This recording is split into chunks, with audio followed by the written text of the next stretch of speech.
I usually don't like to share fight videos and carry on, but this fight in the goddamn Benton Harbor Wendy's, we're going to talk about that in a minute.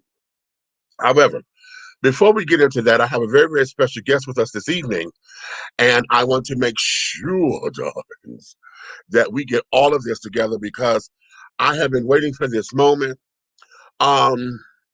Because I want us to come in to learn more about him and to see exactly, you know, there's a persona about him that I truly believe is misunderstood. Okay. But we're going to get down and right into it. Let me let my co-host up in here. Big Red, you ready? Okay, hey. Okay. So without any further ado, we're going to get this thing. Wait a minute, hold on. I said without any further ado, I had to take a sip. So without any further ado, I want you guys to welcome with me. You guys know him. He's a wonderful writer with five-star books. Okay. Did I say 5 stars? Okay. You know him as the showrunner for the Queen Supreme Court. You know him for his own thing. Go over there with So Much to Say with his own podcast. You know him for Gay Like Me with Derek J. You also know him now for T.S. Madison Experience, which is on WeTV. Ha, ha, ha, ha, ha. I'm so fucking proud of that girl there. But she has a team of folks to help get her there. And this is one person who is a part of that team that she likes to praise. And I want to give him some of his flowers as well, because we can't do this without one another. So without any further ado, darlings, this is the one and only Mr. Craig, the writer Stewart. Hello there, my darling. Hey, what's going on, y'all? Okay. What's up in your world, baby? Thank you for coming on. Thank you for asking me. Michael Jackson is here. Oh my God. Oh my God. Oh my God. Okay. Oh my God. Thanks for having me. I appreciate it. You know what, darling? One of the reasons why I wanted you here is my main focus is to get you maybe not out of your comfort zone, because I think you're very comfortable with talking, but I think you are a little bottled and wanted to let folks know who you are. You'd rather have them read it versus talking about it. So this is an opportunity for us to get to hear Craig and not Craig the writer. Okay. So I want to start with, tell us who Craig Stewart is. I am originally from Baltimore. I'm a writer. I'm a thinker. I'm an activist. Thought provoker, progressive. Yeah, that's true. But I'm originally from Baltimore. So yeah, Baltimore. Park Heights, Northwest, 21215 is the zip code that I grew up in. Okay. But I'm a creative. You know, I started off writing music. I thought that was what my life had for me in terms of career. That snowballed into writing stage plays. And then that, which, you know, I still ended up writing music for those stage plays. So, and then that evolved into a greeting card business. And then that evolved into books. And now podcasts and online shows and that kind of thing. So that kind of sums up who I am. But I'm a son, brother, I'm an uncle, you know. Okay. Now, let me ask this question. I don't know if many people ask this of you. Let's talk about that greeting card thing. Yeah. Right. How is it that you evolved into doing greeting cards? Because now, this is no shade. When I hear about this, I go straight to Good Times with JJ being the artist. And it was an idea that, okay, you can take your art and draw the greeting cards, and we can write the greeting cards. As somebody who has a successful greeting card business at that, what was that transition like to go into that, and how did that market open up for you? You know, it's interesting because I tell people all the time, every single thing that I've created, I never set out to create, right? The only thing I set out to do was write music, and that never happened for me in terms of getting a song placed on an album. Like, that never materialized. Okay. That was the only thing that I set out to do. The books, the greeting cards, the stage plays, those were all things that I like to think or believe that God kind of handed to me. Right. So with respect to the greeting card business, I was dating this guy. This was a couple of decades ago.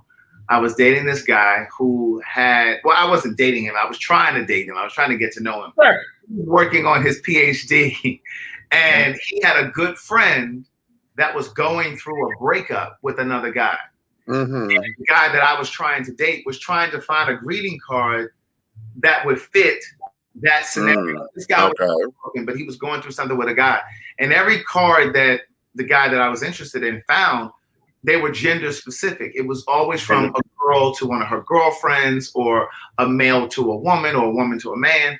And so he said to me one day, in passing, he said, you know, we should write greeting cards, you know, that are non-gender specific, basically, right?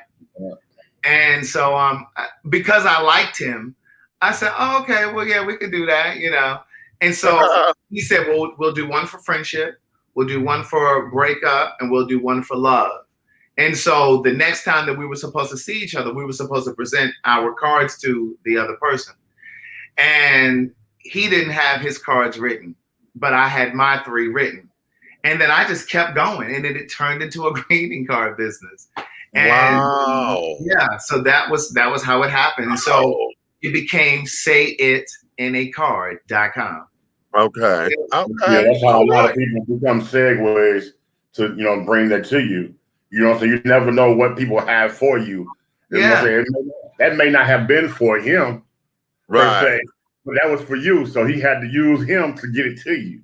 Absolutely. That was the seed. Right. That was the seed. Yeah, and then just to add to what you just said, Big Red, it was almost like my intentions for this particular guy was for me to date him, but God had a vision for why we were connected, you know? Right. Yeah. Right. That's dope. That's dope. All right. That's dope. I like that. Okay.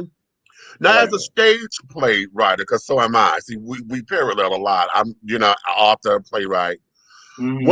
What's your joy in that for stage, writing for the stage versus seeing how production is working now with television and stuff? Because now you're behind the scenes in production, working with Maddie and this, that, and the other. How has that either leveled out, or were there differences and nuances that you had to just to forge together? How was that for you? Believe it or not, they were very similar in the sense. Well, working with Madison, I'm more out front, which I had to get comfortable with because I was always okay with being in the back. So like doing the stage play, the only time the audience ever saw me was when I came out at the end to kind of thank everybody for coming. And even then, I was such a shy person. I've evolved through that. Like I had to work through that because I was always a shy person. I never really cared. Don't do it. We're going to come to that in a minute. Come on. I had to evolve, man. I had to evolve. Okay, brother. So, you know, for me, that was easier because I was able to just kind of be behind the scenes, auditioning people, casting people, doing rehearsals, meeting with the wardrobe people for costuming, right? Meeting with the set designers to build the set, you know. So it was always me just working with production people. Okay. I never had to really work with, I mean, and of course I did like radio interviews and things like that to promote the show. But even with that, like people don't really see you. Like you're behind a microphone and people just hear you. So, you know, it was really an adjustment working with Madison online. And like for the first 6 months, you know, people didn't even know that I was there, like because I was behind the scenes. Right. And then when she and her former co-host had that fallout, that was when we kind of moved towards the front. Yeah. So it was all just kind of like serendipitous the way that it happened. Okay. Did your plays tour? Did you do bus and trucks, or were you local? What? Huh? Bus and trucks. Bus and trucks. Oh, yeah. bus and trucks. Okay, no, it was local. The shows were here in Atlanta. Okay. But my goal was to tour the shows. That was my Okay. goal. And I wanted to tour the shows. I actually met with Tyler Perry. He came to the stage play the first time that the show was produced. And, you know, I thought I was going to get that contact through him to a national promoter, but that didn't happen. And then I ended up meeting his promoter, who also not only promoted Tyler's plays, but he promoted the Hopeville tour, if you remember. With Franklin and Yolanda Adams. But then he did the Tom Joyner cruise as well. So this promoter was like, he had his hands in a lot of different things. And so I ended up meeting him, and we had a meeting. And I remember at the time, I was so broke. I flew down to Dallas on Sky Miles. I flew down one morning, and I came back the same day because I didn't have money to stay overnight. I had enough money to get that plane. I flew on Sky Miles, but I had just enough money to land, get a rental car, get a little something to eat, get back on that plane, and come back.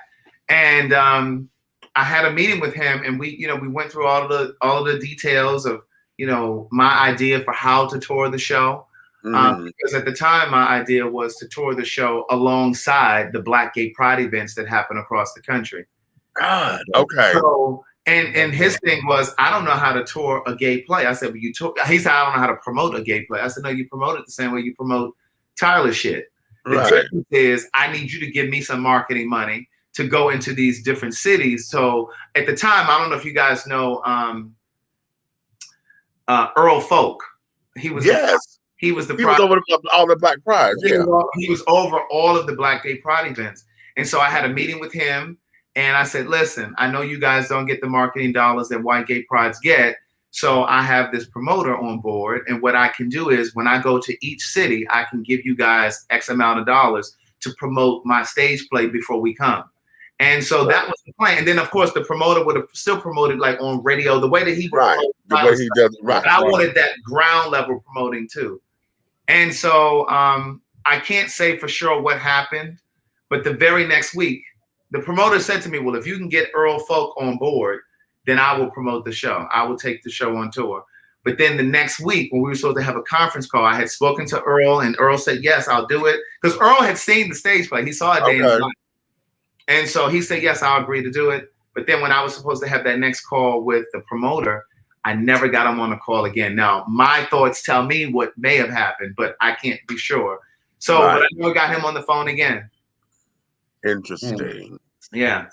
So the show never toured. It only happened here in Atlanta, and the show sold out. But it also a day in the life. Is that what you said? A day in the life. A day in the life. Was that at the 7 stages over in Little 5 Points? It was at 7 stages. It was at 14th Street Playhouse. Yes, I didn't see the show, but I know I'm familiar with the show.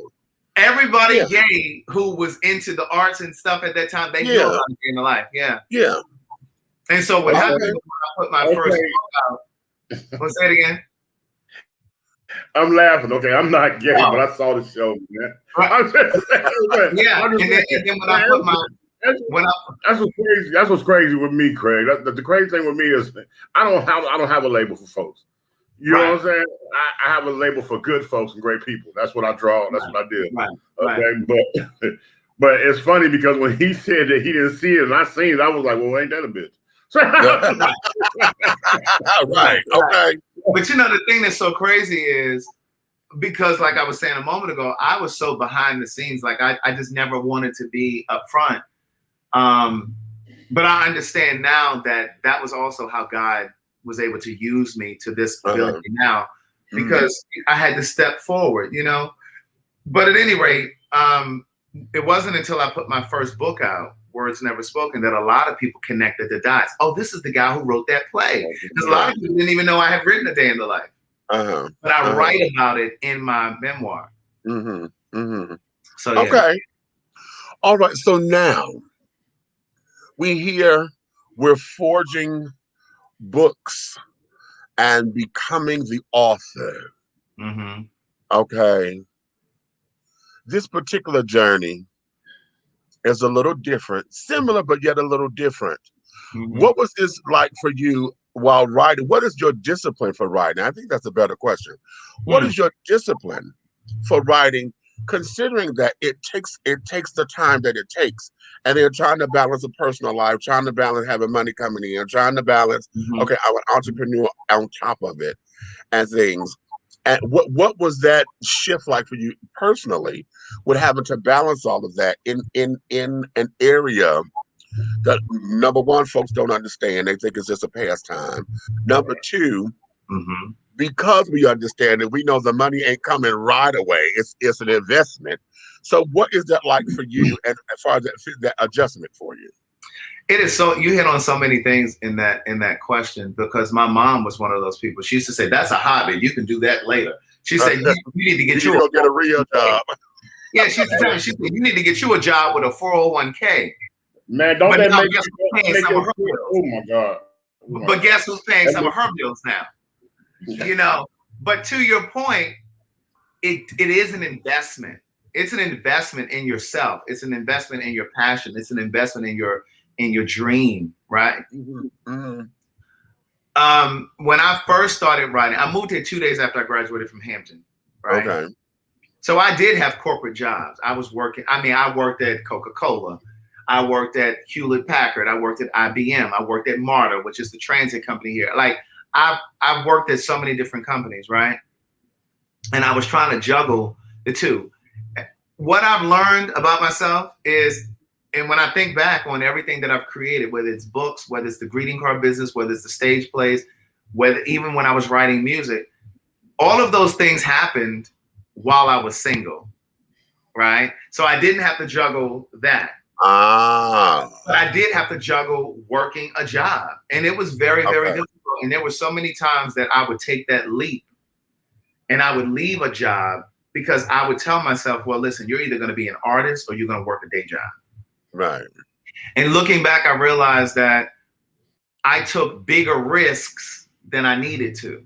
I left my jobs oftentimes, and then I would be stuck at the end of the month or the beginning of the next month trying to figure out how I was going to pay all of the bills because I had left this job in my career. And so I always tell, you know, artists or entrepreneurs, like, don't leave your day job until you absolutely have to. And you will know when you can leave, because the money will be coming in and you won't be able to divide your time. Right. Artists and entrepreneurs will want to leave their job ahead of time because it's like you want to convince yourself that you're fully invested, and you want to convince the people around you that, oh, she really doing it. Oh, she left her job. But no, you'll know when it's time to leave.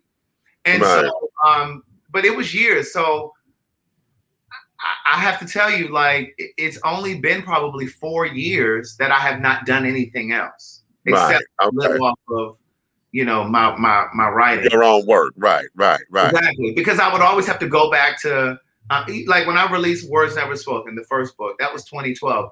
I was working for a home auction company. They were auctioning off foreclosed homes. So I would do that, but it was a part-time type thing. The money was really good and it didn't really get in my way. Then when Lyft and Uber came around, I started driving for Lyft and Uber. So that was a way for me to replenish my savings. So when I would print 100 books to take to a book signing, I could go and drive and make that money back, or buy a plane ticket to go to the next city for a signing. So I was able to reinvest in what I was doing. But it's a, and I say this in one of my books, your success is on the other side of your sacrifice. Yes. So the question becomes, what are you willing to sacrifice for your dream? You know, and so for me, the sacrifices were going without a car for 2 years at a time, because I made tough decisions many times. As an entrepreneur, as an artist, we make tough decisions, tough financial decisions every single day. So there were times that I had to decide whether or not I was going to pay my car insurance, or print books, or print greeting cards, or whatever it was. Some of the sacrifices that I made was staying with friends, sleeping on couches, or sleeping on, you understand what I'm saying? Going to live with my parents for 1.5 years, you know, but, you know, so the question really becomes, what are you willing to sacrifice? So it just took a while for things to click, but I was planting those seeds. And I say all the time, for every single step that you take for yourself, God will take 3 for you, but you have to take the first step. And so I just kept putting these books out. I put out my first book, and then I put out the second one, then I put out the third one.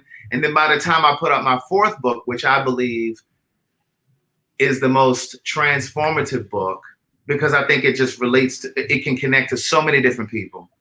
And I just think that my writing is evolved in this book. It's called Book of Jewels. But my fourth book, by the time that book came out, I had 200 and some pre-orders. Okay. You know, because I had planted those seeds. You know, so I had a following, a community of readers that was waiting for the next book. Yeah. Cool. I'll put your quote down there because that's significant, honey. Oh yeah. Your success on the other side of your sacrifice. Yeah. Okay. Here's something that I want you to expound on just a little bit, and that there is part of the inner struggle. I'm not going to say we're still not struggling, because a lot of folks think that once success happens, that the hustle is still not there.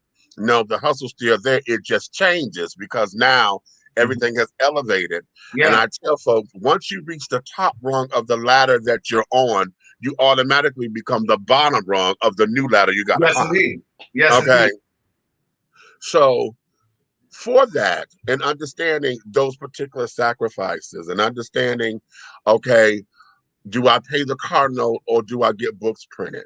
Okay, do I forego paying the mortgage or the rent because this deadline is up on me? And okay, okay, that's a big decision. And all of that. What in that, or a part of that particular side of the struggle, what type of advice do you give folks who are stuck, yet they don't know how to rationalize the idea? Because just like you said before, we got folks who will jump at the thing because they're trying to prove that, oh, I'm down for the cause, and oh, I'm down for my art, and you know, because of what we believe a starving artist is supposed to look like. But what is your advice to those who are at the pinnacle of success, or wanting to at that crossroads of having to make a decision, but yet they don't know how to think it out? I always say make educated choices versus bad decisions. What is your advice to that? You know, for me, one of the things that I pray about on a consistent basis, every night I get down on my knees and I pray. And one of the things that I pray is, what are the next best steps? What is it that you would have me do next?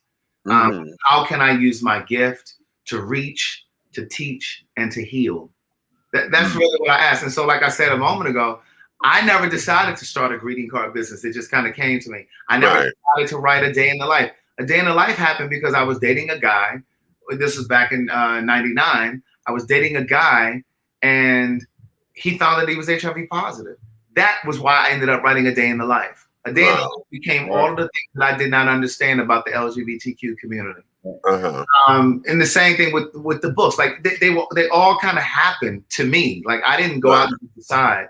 So I just, my advice is, first and foremost, be adaptable, especially if you're an artist or you're an entrepreneur and you got your eye focused on a specific dream.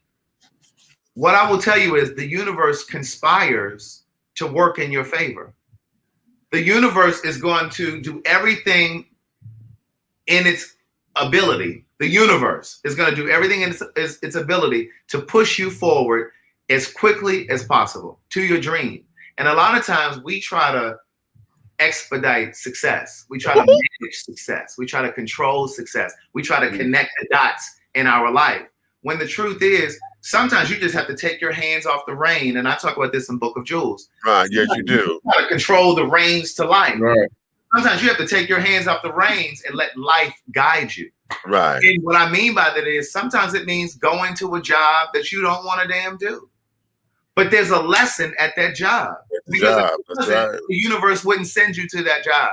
I can't tell you how many times I worked at Banana Republic one time in retail. I remember being a host at a restaurant another time. And the entire time I was wondering, like, why am I here? This has nothing to do with my dream. In the moment, I was thinking and feeling those things. But now looking back, there are things that I learned and took with me from each of those jobs that I now use and apply in my business. You know what I'm saying? So right.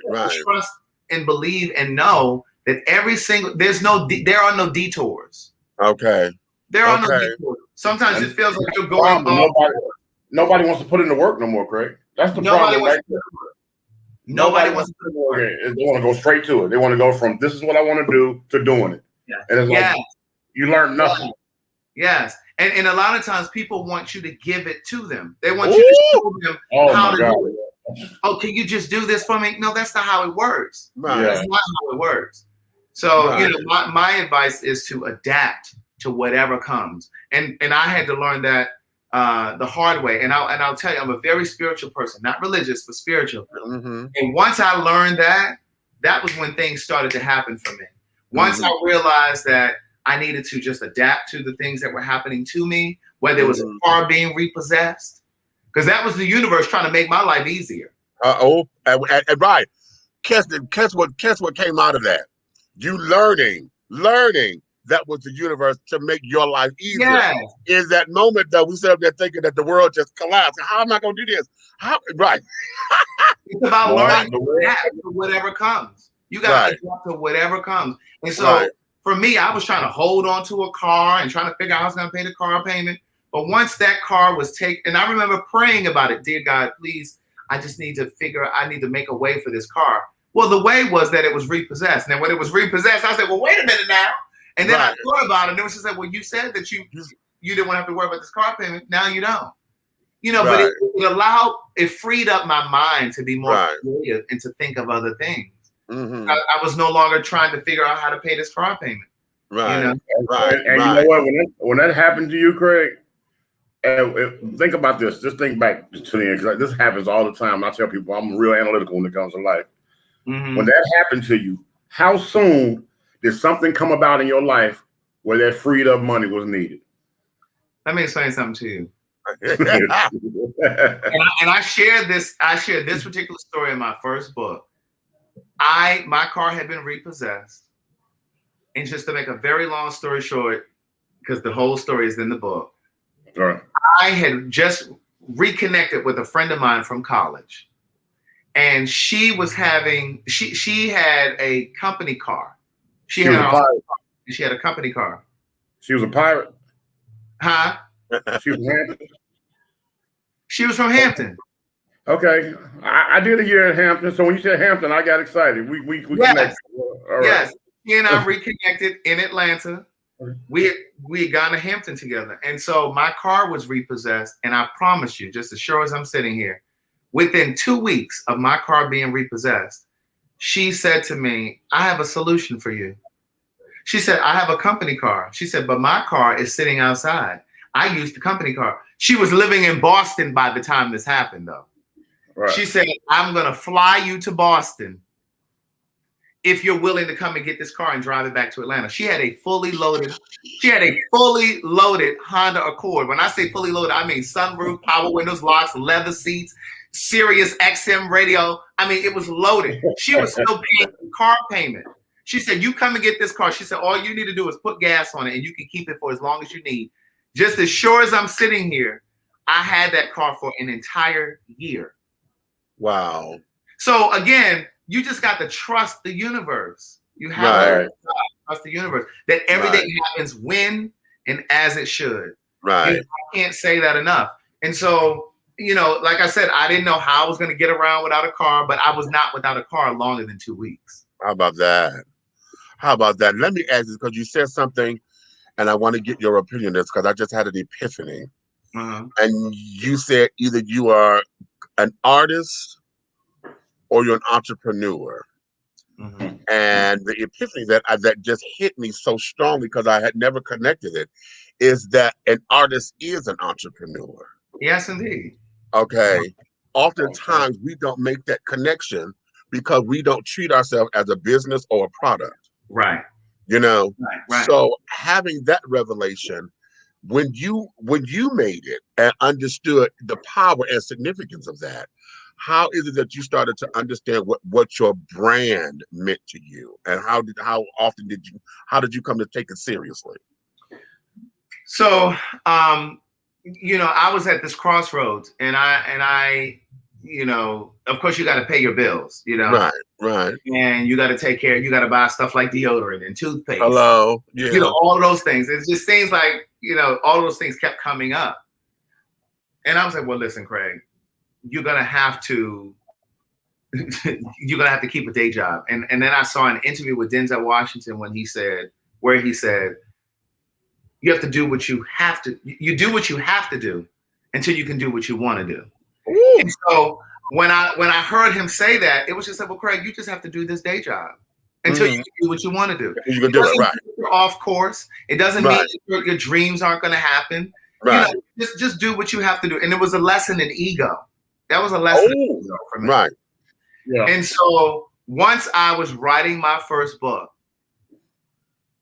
remember, I self-published. So I didn't have a major publishing house behind me. I didn't have a PR team behind me. All I had was Facebook. And this is before you could do Facebook Live. There was no such thing as Instagram yet. Wait. No, Instagram did exist. Instagram exists, but there was no Instagram Live and all that. There was no YouTube Live. Right. And so I remember thinking like, well, how are you going to promote this book? Like, how are people going to find out about this book? How are you even going to afford to print copies to sell the book? And then I used to just quiet those fears. And I used to say, you know what? I don't have to worry about that. That's God's job. That's the universe's job. Exactly. I just need to focus on finishing the book. And so I started using Facebook at that time because this is when I started to understand that I was building a brand. Okay. And I said, I'm going to use this Facebook. This is going to be the vehicle to sell these books. Now, of course, I had no idea that Facebook Live was coming and I would start doing live videos. But I started posting specifically about what I was doing. I was no longer just posting random shit on Facebook. I really made the decision that I was going to use this as a marketing tool. So what I did was every time somebody sent me a friend request, I accepted it, whether I knew them or not. Because I knew that they were going to see my promotion when the time came. Then what I did was every time that I sat down to write, I would take a picture of my laptop with my glass of wine or my cup of hot tea, whatever it was I was doing. I would take a picture and then I would post it on Facebook and I would say, sitting down to write my first book, my memoir, whatever it was. My posts were always relative to that. And then when I got to the first 100 pages, I printed it out and I took a picture with the manuscript. And I said, these are the first 100 printed pages. And I posted that. Memoir coming soon. Then once I figured out what the title of the book was going to be, I said, words never spoken. And I would have like a quote from the book. From the book, right. Yeah. And then I would put words never spoken coming soon. And then by the first day that the book was on sale on Amazon, I had sales, and I had sales every single month. Now, they weren't sales where I could live off of, because remember I said I had to substitute teach and all these other things, but eventually it snowballed, and I started planting these seeds. Right. Okay. So now the seeds are planted, and we are now getting adjusted to what Atlanta living is.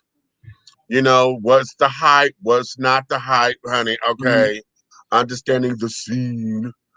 Okay. And all of that. Right. Now it comes to, you meet this phenomenon named T.S. Madison. What was that experience, and how did that seed blossom? She would always come across my timeline.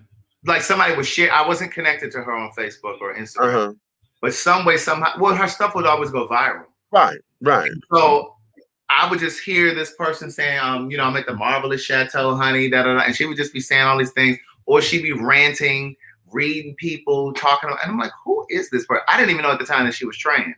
I didn't know that she was trans until she started talking about having a dick. You know, y'all bitches can suck my dick. Right. So what happened was I reached out to her on Facebook and I asked her to come on my podcast, So Much to Say, and be a guest. And she agreed to do it. And so she came on, And that particular day was the very first day that I went live on Facebook because she pushed me. She said, she said, you trying to sell these books? She said, you need to use your personality to sell these books. She said, because if people like you, they'll buy, they'll support. For the basic, essentially what she was saying was, if people like you, they will support you. She said, but they need to see your personality. It's not enough to just post pictures of your book. It's not enough to post pictures of yourself with the book, put pictures from signings and things. You have to engage the people. And not just upload videos of yourself. You need to be live because they need to show there right now. They need to know that when they type down in them comments that you see it right now and you can respond. You know what I mean? So exactly, she taught me that. And so I did the podcast with her, and then she left. And then about a month or two later, she called me and said, I need to set up a podcast for me and my co-host. And she said, how much would you charge me to do this to set it up? And I said to her, I said, I'm not going to charge you to set up the podcast because I just believe as Black people, we need to get in the habit of helping each other more without always attaching a price to it. How about that? And so she said, well, no, I want to pay you. I said, no, I don't want you to pay me. And so I set up the podcast. And then she said to me, well, how do we record? We need somebody to record it and edit it and then release it because it needed to be released to all of the places where podcasts go. Right. And she said, well, can you do that? I said, well, I can do it, but now I'm gonna have to charge you because that's okay, right. So that was how we started working together. And so again, the universe knows better than you and me how to move you forward the quickest, most efficient way possible. Right. She and her co-host fell out. I was there because I was there to record their podcast. Right. So when that unraveling happened, I was there. And it just so happened that just a few weeks before the fallout, Madison started calling on me to help her set up the lights for the show and put together topics for the docket. I was helping her at the time. I now do the docket, but at the time she would ask me to pull things and then I would give them to her and she would add, and so we would come up with the docket and, whatever. And so when that fallout happened, like I said, she started to talk to me more on camera and then people knew me. And then subsequent to that, the book started selling. Then she started running my commercials through her show. And then people started buying the books. And so I say all of that to say, it's important to know when to charge people for something and when to just give out of the kindness of your heart, because the law of reciprocity will ensure that you get what you deserve. And so even though I was working with her for free for like those first 6 months, not the pod, she was paying me to do the podcast, but I was show running at that time for free. But it paid off because then I was paid through my book sales. And here I am now on this TV show with her, all because I was selfless and said, you know what, I'll help you. Because I just saw a person who was trying to keep the show going. And, and as an entrepreneur and as an artist, I know what it's like to need somebody to just give you a helping hand without saying, well, how much you gonna pay me to do this? Right. Okay, then I'm finna give it to go to be a little delicate here. Okay. Being on the team over there and having to be part of the team, how are you able not to get personally intertwined or let your personal feelings take over? Or is that too late now because y'all have a bond? Because we had a couple of major public fallouts, okay, that the first one didn't shake me so much, okay? I was more so concerned about her. The last one, I was concerned about everybody because I had an investment there, I'm like, oh my God, I mean, we even said something, we had did a whole thing about, okay, Maddie, look, we praying for y'all, we don't know what's going on, but listen, we got your back. Cause I'm about ready to come over with my meat cleaver, honey. I thought we were gonna get, I'm from Detroit, we got flamethrowers and meat cleavers, baby. We'll burn some shit down. But how do you keep yourself focused on the business, yet not get too personally intertwined at the same time? Because it's like, okay, she's got to handle that, but at the same time, she's relying on me. How do you balance that without taking it home and it's resting on you? Well, here's the thing, and I'm sure you're talking about what happened with her manager. Yeah. Which was the second fallout. Yeah. Madison and her former manager, they had worked together for, I guess, about 7 years or so. Yeah. But you know, he lived in another state. Okay.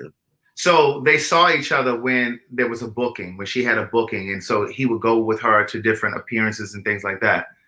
The difference with my relationship with Madison is we both live in Atlanta. You're right here. And we were doing the show together every week. So I saw her every week. And so our relationship was different in the sense that we clicked, like our personalities clicked. We have similar humor. You know what I'm saying? So we had personal conversations. Personality, right. And so, you know, and we play off of each other, right? And I think what happened was, with respect to me and him, there was some animosity. You know, he would kind of go back and forth. There were times that he would say he had no issue with me, and then there were other times that, you know, he said that he did. And then when they had the fallout, then I was okay again, and she was the enemy. But you know, I just I didn't get involved in that because I'm not a person that gets involved in things like that. Because I was going there just to create. I looked at it, this is me creating, like helping her put together the show. So I'm not there to you know, arguments and personality differences. Like we don't have to go out for drinks and dinner afterwards. And again, I didn't meet him until we started touring the Queen's Supreme Court show. So that's another thing that I brought to the show, to T.S. Madison. You know, she was doing the show virtually or online all those years, or however long they were doing it. And then I kept pushing her to take the show national. Let's go city to city. Let the fans of the show come in, see the show live. They purchase tickets, you know, whatever. And so the first time that I met him was at one of the live shows. And so there were issues. You know, sometimes I felt like he had an issue with me, and I think there was some. And I'm not a person that sits around and says, "Oh, well, this person is jealous of me or this person is envious of me." But you know, there's no other way that I can say it. But I just felt like he felt some sort of envy of my relationship with Madison, and because I had Madison's ear, but because I was coming to her with great ideas, and it doesn't mean that she took all of my ideas, but a lot of them they made sense. Right. And so I think he felt a way. He felt like it's almost like when a parent, when parents have that first child, and then they have that second child, and the second child kind of becomes the favorite. That child is the baby. That's kind of how it was. I can only just kind of give it to you in an analogy. And I just kind of felt like he had an issue with me just because, I guess from his perspective, it seemed like I was taking her away from him. And a new baby. And so, but that had nothing to do with me. But it's not even like that, Craig. I mean, all of us here have been in this industry enough to know that people act like that when they're not doing their job. Yeah. Okay. I don't know if you know about me when it's time to talk. I don't cut no corners or none of that. None of that. And I will read your ass. None of that. I'm going to tell you what it is because I feel like I don't have to remember what I said, and you should understand clearly. And if you don't, I will reiterate. I will flip it on you, no problem. How you want it? You want it with a punchline, or you want it with a doggone cap and gown? How you want it? I give it to you how you want. Right. Okay. So, that's the only thing that's the only thing I can surmise from it, right? Because like I said, I never saw him until we went to these different cities. And at the time we were touring, we were doing 1 or 2 shows a month. So I only saw him twice a month max. Right. And so, you know what? Did you connect that dot there that you got your tour? See, this you went full circle because you wanted to tour the play. I wanted to tour my play. Now your tour, But you, I really did. And I'm glad you caught that.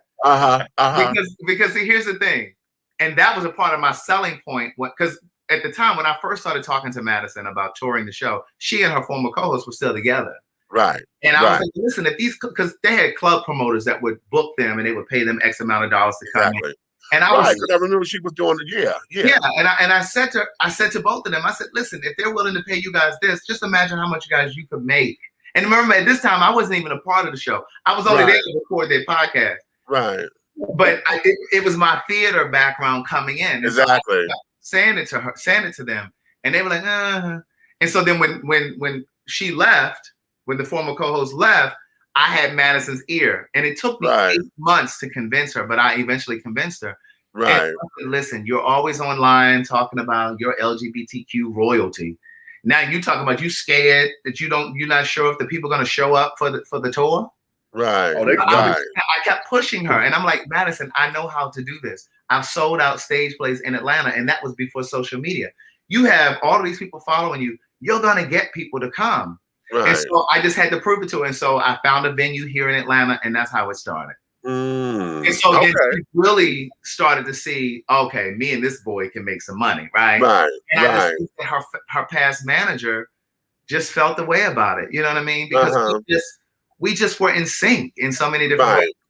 But see, it's really it's a misconception that your own people they're not gonna support when it comes to something live. When you so stuck around there virtual, because you know as well I do radio and all that. So when you thinking you got to step outside of that to a stage perspective, you're like, man, is anybody gonna come in? Is anybody gonna show up?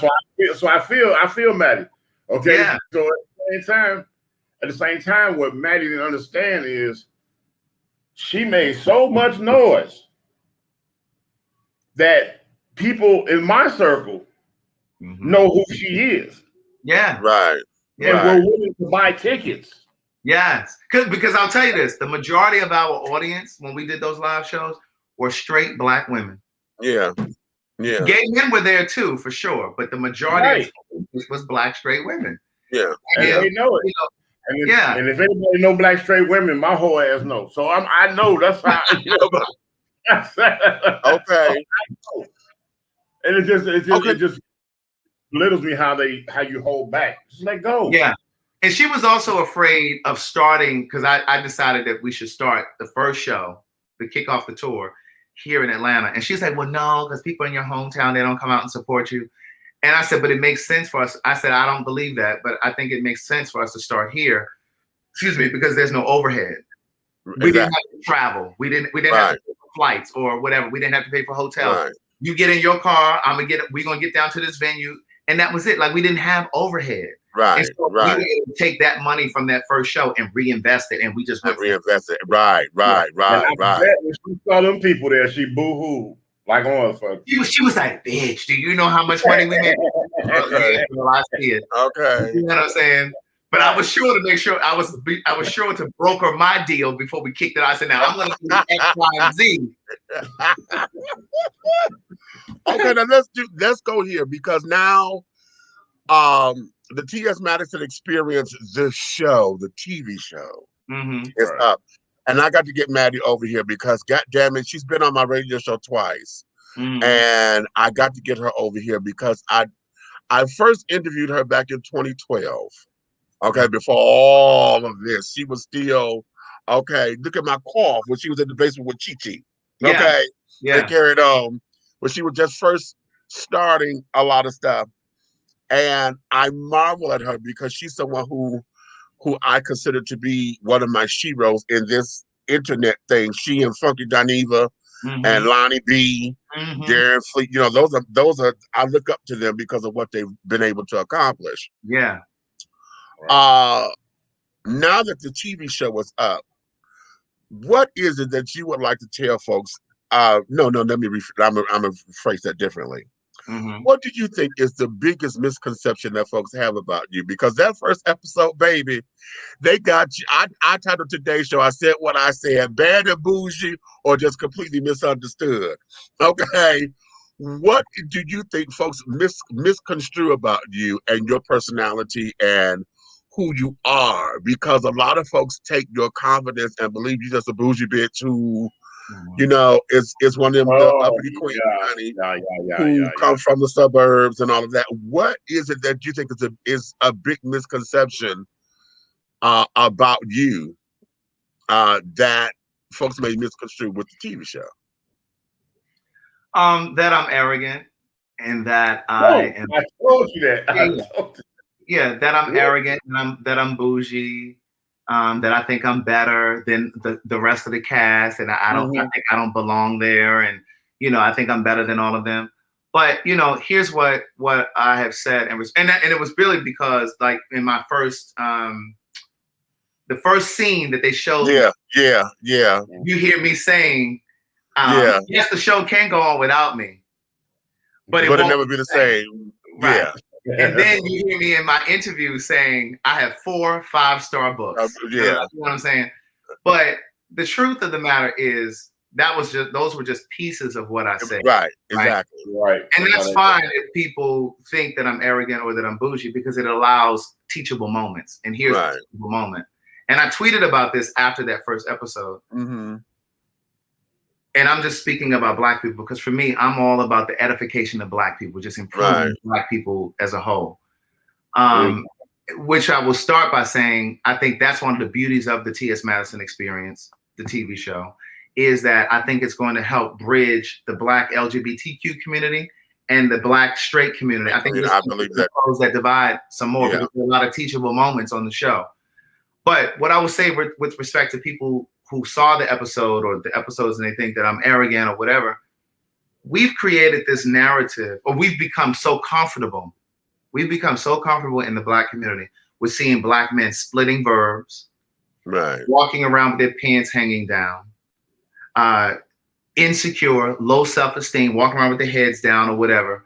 And so when a person who is the complete antithesis of that, say it. It's, oh, he's arrogant. No, I need you to get comfortable seeing Black men speak intelligently. I need you to see Black men that are cultured, Black men that are well-traveled, that are educated. We need to normalize that, because if it means that I'm going to be the lamb, if I'm going to be the sacrifice, then so be it, because I want to contribute to changing that narrative. Okay. We shouldn't be that. We need that. And we need we shouldn't be so comfortable seeing Black men speaking splitting verbs and all of those things, right? Let me assist you. 48 hours ago, McDonald's drive-through, my oldest daughter with me. We're having a nostalgic daddy-daughter night. I'm buying her a vanilla shake. It's a gentleman in the second line. He's yelling across to the car in front of me to some young lady that's driving. Hey, girl. Hey, girl. And I looked at her. I said, if I ever see you respond to somebody doing that, we gonna fight like you was born a boy. Right. We have to raise the bar. We need to start raising the bar. And so when he got out his car ignorantly because we were waiting. The line was moved. Do you know he walked up to this girl's car? Now at this moment, I'm intrigued. Okay, like what do you have to say? Because it sounds like you missed daycare. Okay, so I'm sitting here like, you said you missed daycare. I said, he walked up and he said these exact words and put this on everything. What your name is? But then when I get on TV and I'm speaking correct English, he think he's better. So what are you saying? What are you saying? What are you saying, Black people? You prefer for us to speak like that? Let me ask you, let me ask this, because us being part of the alphabet children, and then we Black alphabets. Okay. Yeah, because I ain't got time for all them damn letters. I just say the alphabet. Which part of the soup are you? See, or the cereal. Okay, I prefer the cereal. Crazy. Part of our narrative, or our stereotypical narrative, is that we're bougie anyway. Because we're all like the finer things, and we're all prissy and delicate, and because it's kind of like from Birdcage, because when they read the newspaper, he went to the arts and leisure section and all of that. We already have that as a part of us, and our narrative according to society. What do you think would be the benefit of you showing us that there's a different approach to this, and they're showing black men and black gay men in another light that can defeat some of what folks believe is already a stereotype. Well, I mean, that's what I hope will happen through this TV show, because you know, one of the examples that I've given countless times is when the Cosby Show was on the air. Black people didn't think black people live that way. Oh, there's a black doctor and a lawyer living in that doesn't happen. There were black people who didn't believe that was possible. The media has a direct impact on how we think and what we think is possible. And so but the Cosby Show set the precedence.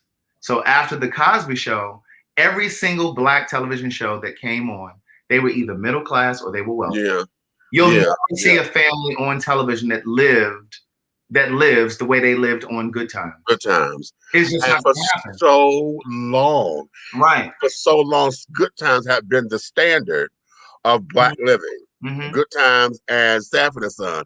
And even though he was an entrepreneur owning his own business. And the Jeffersons. Okay. And so even though the Jeffersons, they had made it, but George wasn't educated. He was just he was a loudmouth. Right. Exactly. Yeah. So, but the Cosby Show changed the landscape of television.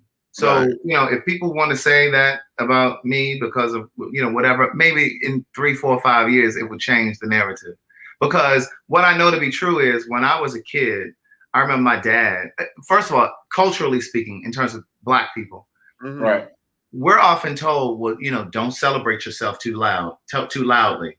Right. You know what I mean? Like you get a new pair of sneakers when you're a kid, or you get a new car, or as you mature and you become an adult and you get a promotion at your job, or you buy your first home. People tell you, oh, well, don't say it too loud. You know, you don't want to sound like you're bragging. Or you come from a family where you can't celebrate your accomplishments, or you have friends where you can't celebrate your accomplishments because they're gonna say, oh, he thinks she better, or he thinks he's better.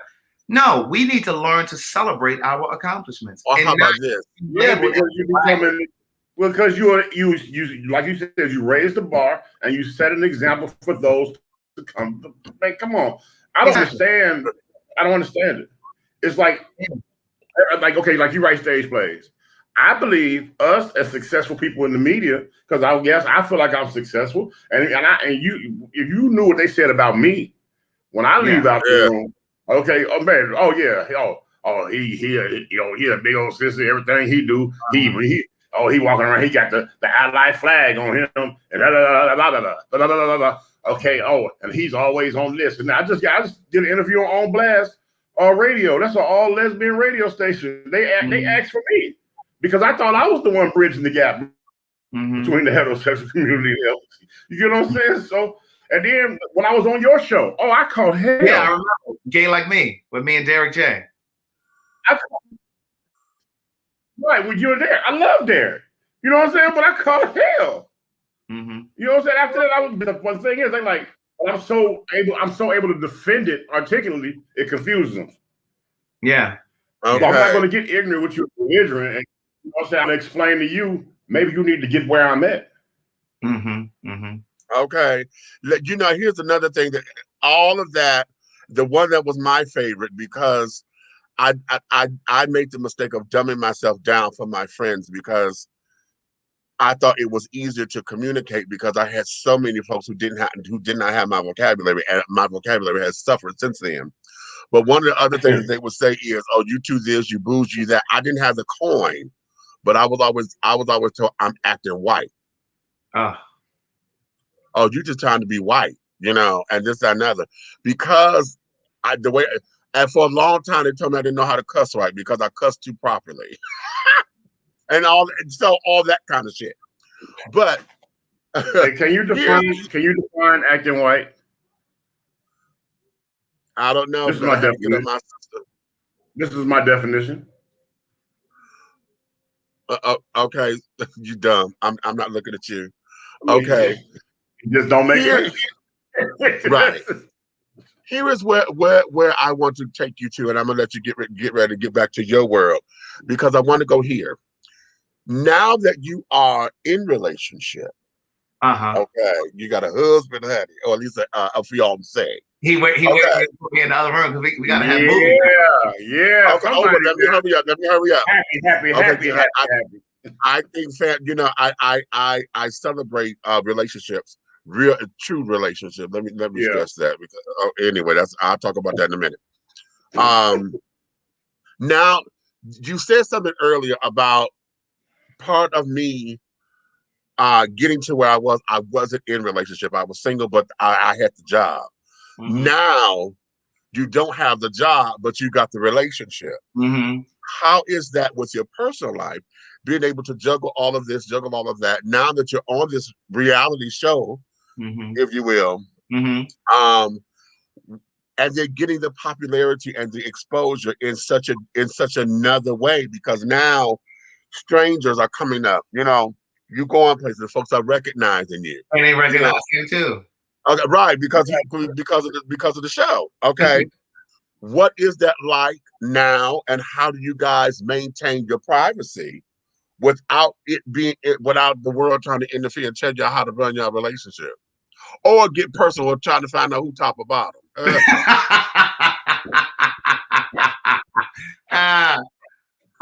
Well, here's the thing. We do a good job of not being so available on social media, for one. Okay. He's not a part of the reality show. But there are instances where I think that it works, right? So he had this idea to do what we call the honest hour. I just saw that. Yeah. Yes. So for those of you who are watching, the honest hour is an opportunity for small businesses. And my intention for going along with it or agreeing to do it was it's an opportunity to showcase small Black-owned businesses.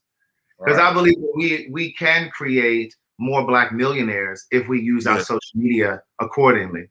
Right. So one of the things that I was already doing prior to his suggestion to do the honest hour was I always would like when I do my lives on YouTube and Facebook, I would talk about Black-owned restaurants or Black-owned product or businesses that I already support, that I enjoy, that I love, that do business well. I would already talk about those things. And so when he came with this idea, I was like, oh my God, this would be great. So we opened it up, we announce it, and it happens on my YouTube channel once a month. And people who are watching, if they have a small business or a product, they can send their product in to us, to the P.O. box. And then we use the product, and then we evaluate the labeling. We talk about the website. We talk about the product itself. We give them suggestions on how to improve it if it needs that. And then we tell the people, just like you have my quote running at the bottom, we have their website scrolling at the bottom so that the people viewing, if they want to support the product, they can go to their website and purchase the product. So that's an opportunity, and that's an instance where we are on social media, because I just believe that if people are so interested in seeing me and him together, then see us when we're promoting Black businesses so that, you know, we can help lift these other companies. But in terms of like keeping it private, that's the main way, you know, just not being so. I think a lot of times people celebrate and show and share too much on social media. Right. I've always been pretty private, even prior to us being together. Like I'm just not like a person that really wants. Like you'll never see me posting like what kind of watch I just bought or sneakers. Right. Like I've just never been that person. But in terms of balancing my work, like he has his own business too, and he works in television and film. Okay. So prior to him, you know, I think part of my difficulty in balancing my creativity and creating stuff was being with people who were not creatives. Were not creatives. That was it. And it was really hard. But he's such a creative, and like he's working on developing a men's underwear line. But like I said, his full-time job is television and film. He designed sets. He worked on P-Valley. He worked on Black Lightning. He worked on Genius, the Aretha Franklin television. Yeah. So he does that. But then he also has an event planning business where he has 2 weddings that are coming up. So he's busy creating his stuff as I am. So it allows me the space and the time to do that. Right. All right. Now, you know what's crazy? You know what's crazy? What's that? It was one show you had, and I think you were at a relative's house, and you were waiting because you were going to go out. You were going to go out to dinner with him, right? And I think he was picking you up. You were waiting for a lift, or you were waiting for something, some type of transportation, and you were just steady talking. You was kind of killing time, and I was laughing because you were talking about where you were supposed to be going or something.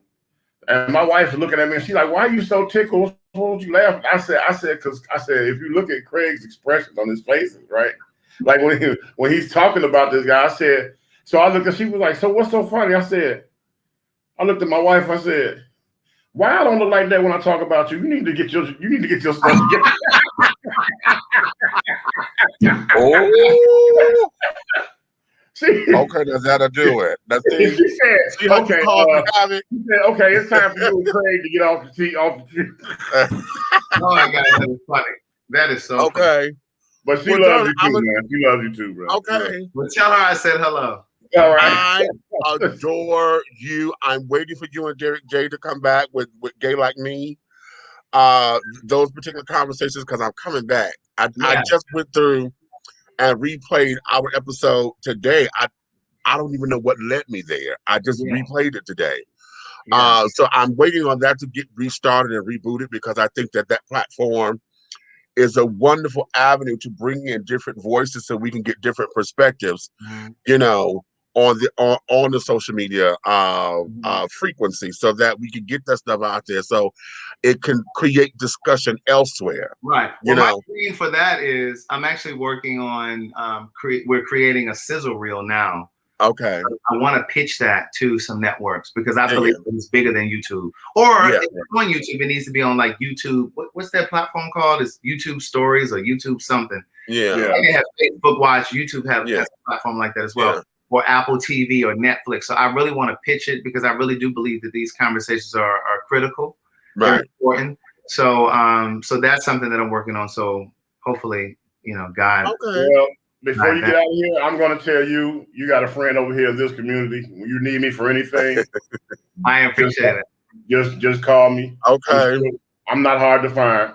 I appreciate that.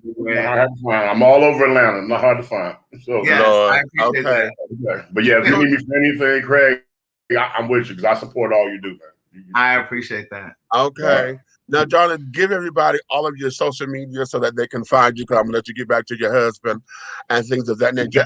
Thank you, baby, for allowing me this little piece of time. I don't like coming in on movie night or whatever. I know how important those are. Okay, trust me, honey. I miss my movie nights, but I had to get rid of that motherfucker, so never mind. But anyway. My website is CraigTheWriterStewart.com. If you go to CraigTheWriterStewart.com, it will take you to every place. It'll take you to my podcast, which is so much to say. It'll take you to my YouTube channel, which is Craig the Writer. And my Instagram is Craig the Writer Stewart. But yeah, CraigTheWriterStewart.com. Okay. And please put in the writer. Don't just look for Craig Stewart, because you won't get the white boy. Yes. CraigTheWriterStewart.com. Okay. Not that there's anything wrong with being white and carrying on. I just want y'all to get to the right person. Okay, because I did that once. I was like, this ain't who I'm looking for. Anyway, thank you, my darling. Give Maddie and all the crew my love. Tell Chi-Chi I'm coming after her too. I need her over here. Okay. I need Chi-Chi to talk. Yes. No. Chi-Chi need her own lane to sit there. I need to get her here. But give all of them my love. I will. And honey, I'm so thrilled. God damn it, I'm so thrilled for y'all. Thank you so much. I'm so, I get chills. I am so fucking thrilled. Yeah. I think it's going to shift culture. I think it's going to shift the Black gay culture. Yeah. It's changing the bar. You know what?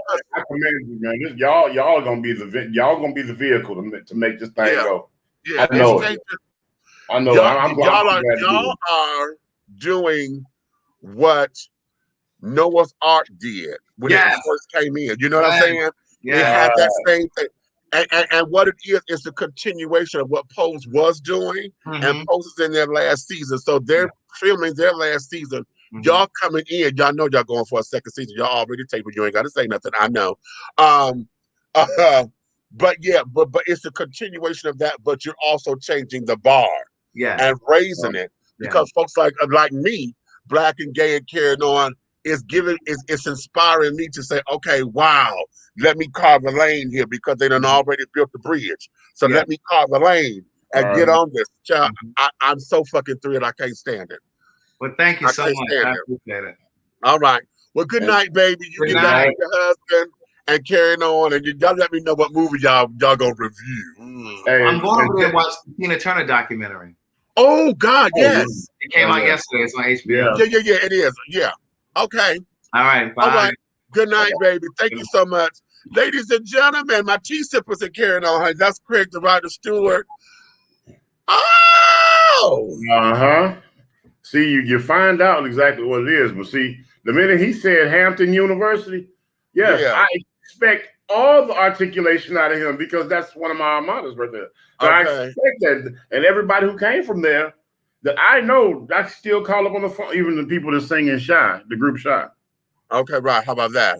Okay. Bruh, come on, man. Exactly. I am, y'all know what, I'm kind of giddy right now because this was just a wonderful, wonderful conversation. And oh God, yes. He dropped a lot of jewels up in there, baby. A lot of jewels that I love and I adore. I want to get Derek over here too, Derek J. So I'm gonna put an official call out to him so we can get him over here to do this thing. Because it's time. It's time. And I think all of us who have social media platforms and stuff, and particularly those of us who are Black alphabets, I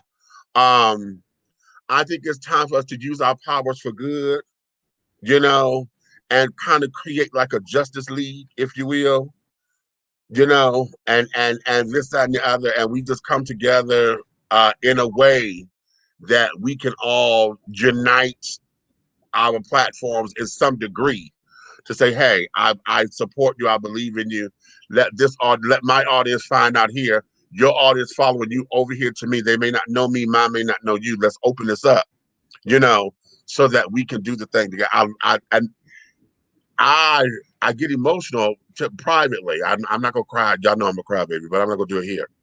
But when I think about Maddie and what she's gone through, what she's come from, and to where she is, she has just been say that, baby. Okay. Okay. Yeah, you know what? I'm gonna tell you something. I did a scroll through on Madison about 3 days ago, right? Yeah. You know, when you get that research time where you just sitting there on there. Yeah. She came across my mind, so I just went Maddie Ham through my Mac. Right. And everything she got coming and has, she deserved. Right. Oh, honey. Oh, darling. I marvel at her. And so because of that, I'm glad that we did this. So thank you, Craig, once again, for coming on and just being a voice of reason, honey. And I'm glad that he came on and was able to share because, like I say, looking at that, I know a lot of folks come across, or he may come across two people out being bougie and this, that, and the other. But one of the things that I take it as is, you know, when you reach a certain level, it's not being bougie. Oftentimes, you just know what you're not going to accept. Okay. And you know what? It's like this. I believe every Major League Baseball player that grew up in urban communities, they played stickball. They didn't have a bat. They didn't have a bat, right? Now they're playing with the proper equipment, and they know the proper terminology to the game. You see what I'm saying? It's not strikeout. Oh, I like that. But you get what I'm saying? But when they get to analogy, they get to that league. Right. And it's a whole other thing. Okay. You know what I'm saying? Your basketball rim that you nailed to the light pole becomes a basketball goal when you're in the professional rim. Right. Okay. Yes. Okay. Wait, but this fool say, if there's going to be a Black alphabet version of the Justice League, we all know who Wonder Woman would be. You better know it. But who's going to be Batman? Well, Batman had all the bitches, so I'll be Batman. How about that? Come on, GK. DJ GK is checking in. What you say now? Ha, come on, baby. Okay, I'm going to be Batwoman. Okay, are you doing the red hair Batwoman, or are you going to do the new black girl, curly hair Batwoman? See, if you Batwoman, then I got to have a Batgirl because Batgirl kicks. Okay, now listen. What we're about to do here, I'm going to take a short commercial break because I don't want to lose y'all. You know what? Never mind. No, I got to because I need to decompress because I'm finna get into some fuck shit. Okay, I'm finna really get into some fuck shit. You know what? No. Here's what it is. I'm not gonna go to commercial. What I'm gonna do? I'm gonna play the fuck shit. Hold on. That's what we gonna do. Because by the time this shit is playing, it'll get me right where I need to be. Some of y'all, Nighthawk Network, y'all seen this already, but I know the rest of y'all haven't. Hold on. I want y'all to watch this. I want y'all to watch this. I want y'all to watch this bullshit here. Okay? And all I'm going to say is Benton Harbor, Michigan. Okay? Hey,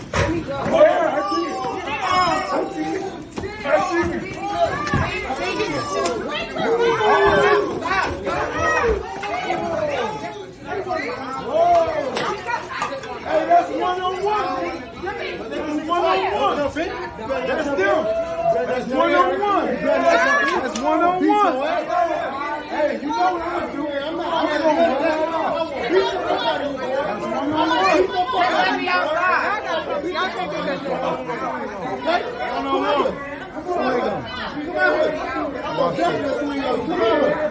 Watch this. Watch this.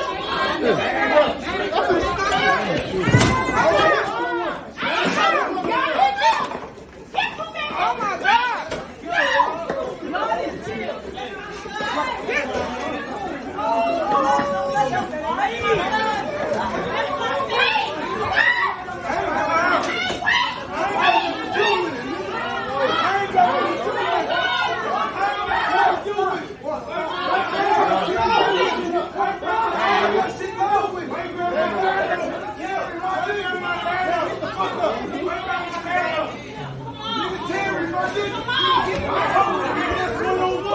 Yeah, man. Can I get a burger?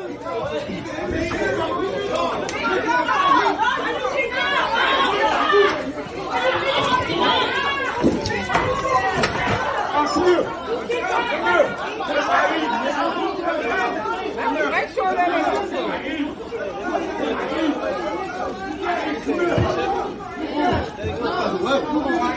but John ain't do shit. Can I get a burger? I got 26 on the team.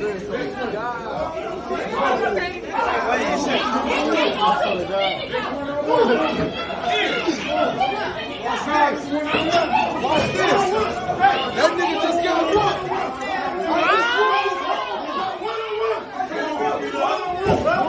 I just want this home, boy.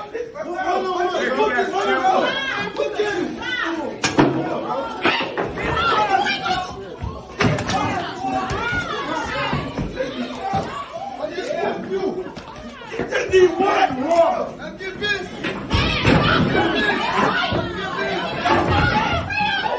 Watch your back now.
This is me. Hold on, we're in the bathroom. I have to whoop the nigga real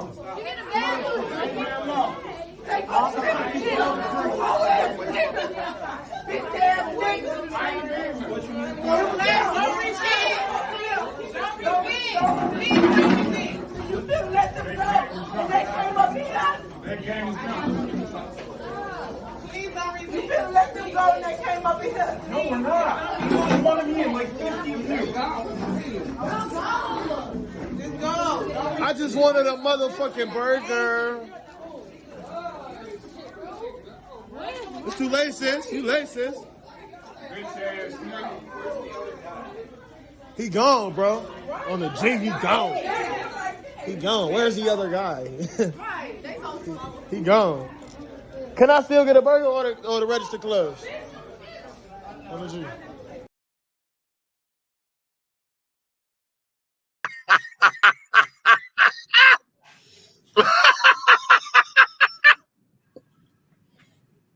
Every time I see that part, Okay, that takes me out. Hey, look. The police look like some Keystone cops. Baby, listen, I thought this was, what's my damn police academy shit? What the? Stop! Stop! I said stop! Oh my God.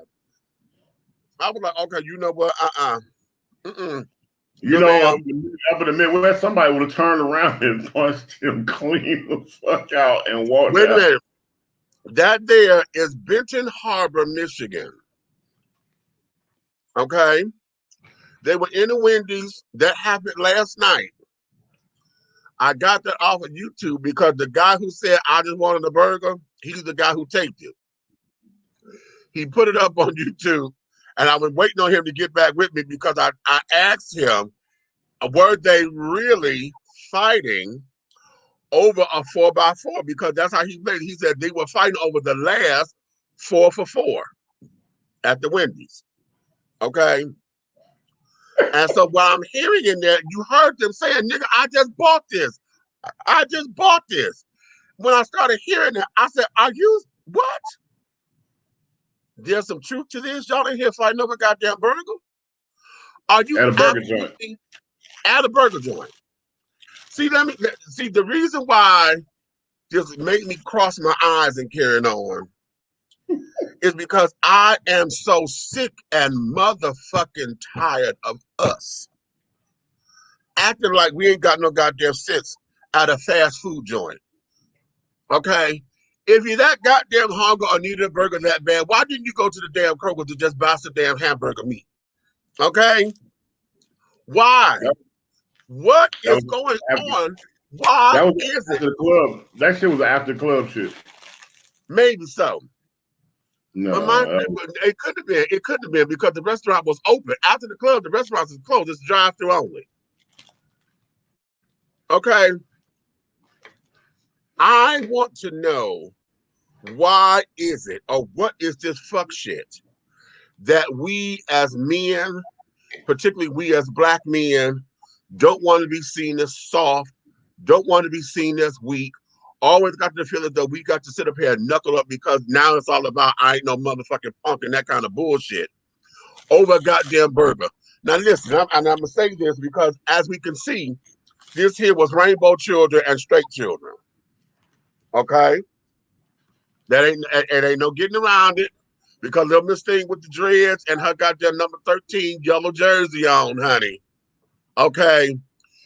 Whenever they started recording, she was tagging somebody, but then she got knocked to the ground and then the bitch started whooping her ass. Okay? Right? So I'm like, oh, okay. Then I said, oh, well, maybe she don't want to hit this child back because it's a female. But you know how I feel about that. All bets are off, bitch. If you come up and throwing blows, all bets are motherfucking off. You're going to get your ass whooped just like a motherfucking nigga. Okay? Fuck that. I ain't got to know. I know. Okay?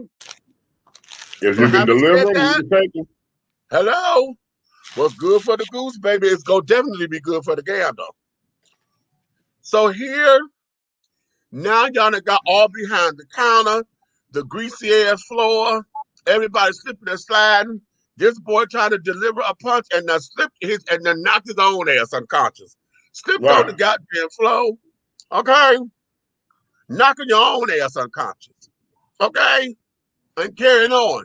Then we got the striptease show, which was kind of cute for me because that was a big old boy, got all your ass out of these damn skinny ass jeans and shit. You fighting with your ass out. Literally. Okay. Okay. Now this one they're fighting. Okay. And now hell, that was homoeroticism for me because you got the dude with no shirt on fighting the dude with his ass out. Okay. And shit, they going titty to titty. So shit, as far as I was concerned, that's motherfucking play night for me. Okay. And we wrestling. Okay, boy, Okay. you fuck up. So hell, I'm like, what the fuck is this? Hell, that's role play in my world. Okay. So I'm like, are y'all fighting or what? Okay. Then you had loudmouth. You know, it just became a farce and it's a mess. And yeah, I'm joking in it and carrying on. But what the hell is my problem with all of this is that this is the kind of shit that gets on my motherfucking nerves. And why is it that we as a people, see, just like Craig was saying earlier, this is the kind of shit that we allow to be our narrative because we think that this here is normal. This here is how we supposed to act when we feel disrespected or this, that, and other. This here is, and because we supposedly in the hood, in the ghettos, you know, we got the represent and all that old bullshit. This is what is considered to be normal. Okay. And I'm so sick of this. And I'm so, now this is gonna sound sad, but I'm so glad it wasn't Atlanta.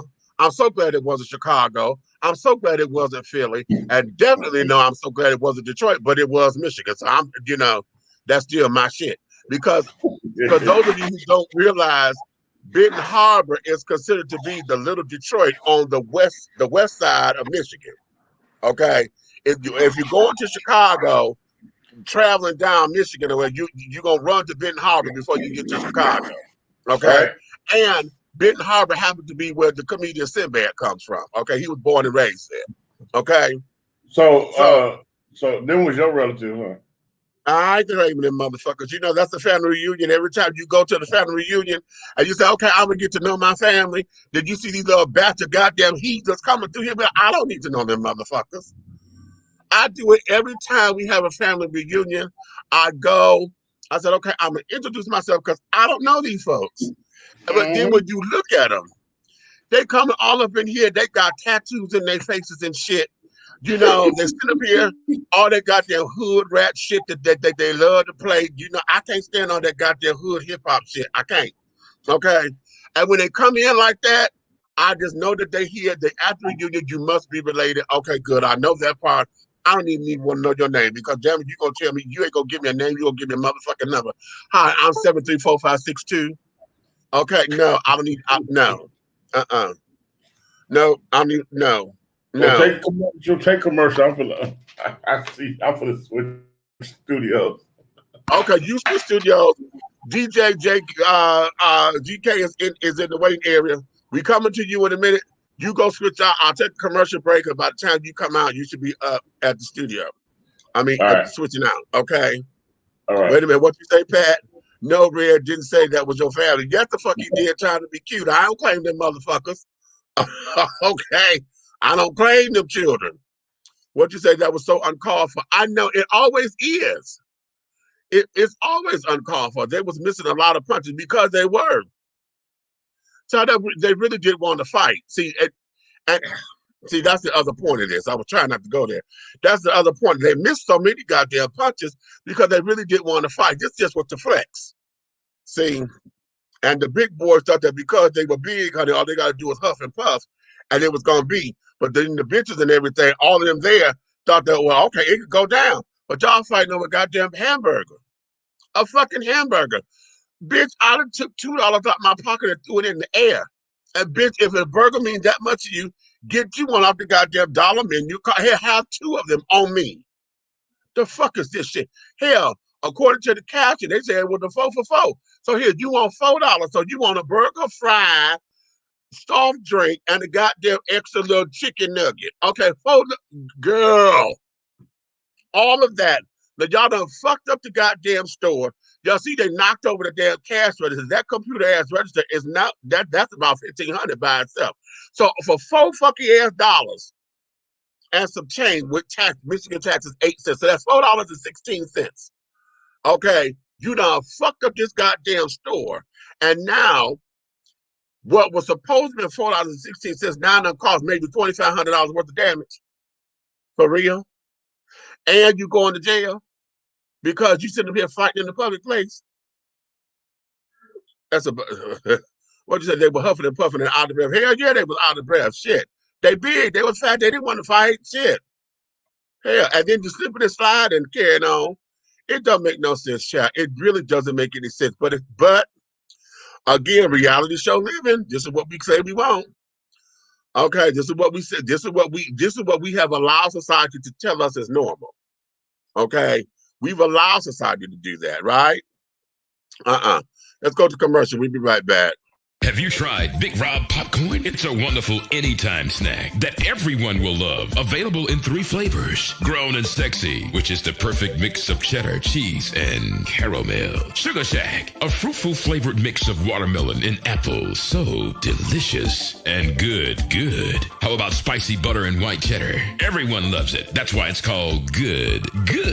All Big Rob snacks are manufactured in an FDA-approved facility and flash sealed for freshness, safety, and worldwide delivery. To order, call or text 937-367-8650. That's 937-367-8650. Or contact Big Rob via Instagram at Hey Big Rob. As the holidays approach, take advantage of the holiday special. Purchase more than 2 bags and receive a free CD. Call or text 937-367-8650 to place your order now. Big Rob popcorn, the perfect snack that you will love. It's so delicious.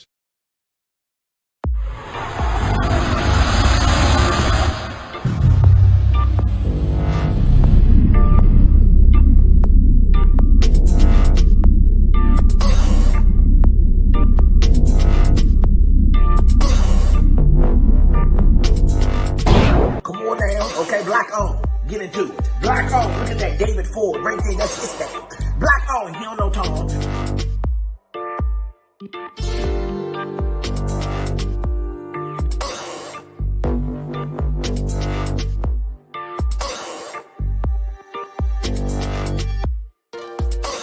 Look at that David Ford, that's his thing. He don't know Tom. Yeah.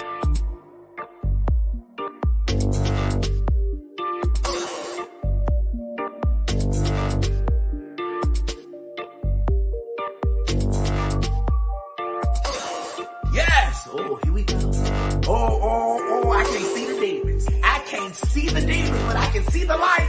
We are creating black luxury across this country.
The views and opinions expressed here on Dishing Tea TV are strictly those of the hosts and guests of this program.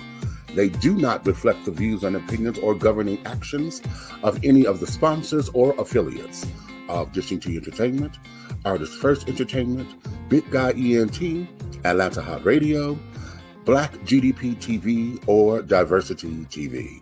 Your viewing and listening discretion is advised.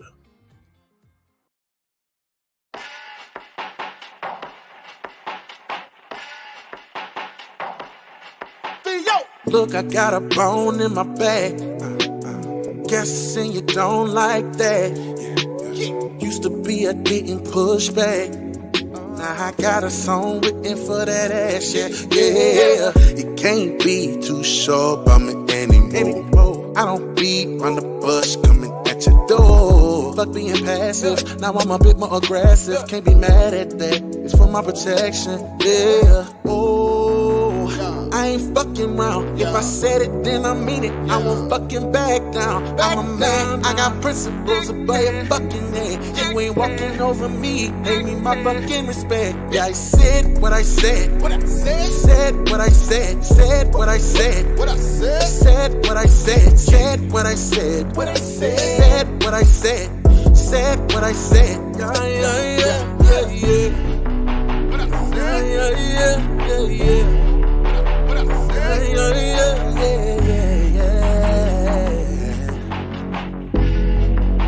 Come on, talk to him. I don't want cuss, but I'm mad. The disrespect is so fast. Nice niggas finish last. I guess I gotta be an ass. Or do you wanna keep it clean? Treat me like a human being. Cause typically I'm for the team. Ain't the type to the me. Yeah, I see it from your perspective. I try to understand it. You ain't on my level, dude. You so disrespectful. Treat me like I'm low.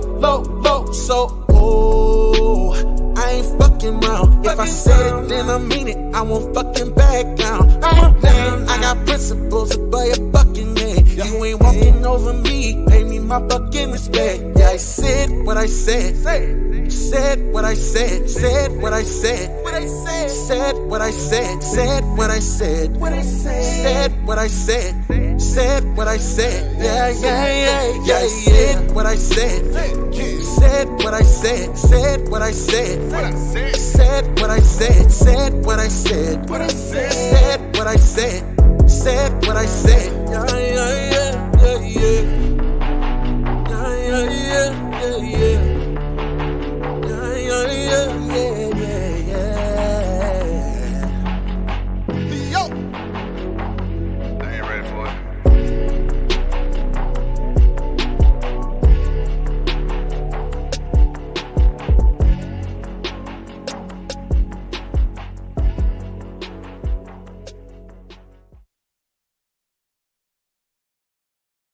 Yes, baby. Y'all know that's my boy, my new little nephew right there, who is Theo with I Said What I Said. And this is I Said What I Said Sundays. Now, damn it, y'all know the rules. And if you don't, let me tell it to you right now, okay? All right. I'm going to post the link right here. Hold on, I got to put this up in what's the name as well on the Facebook. Because some of y'all are listening, are seeing this on Facebook, okay? But I'm going to post it up here.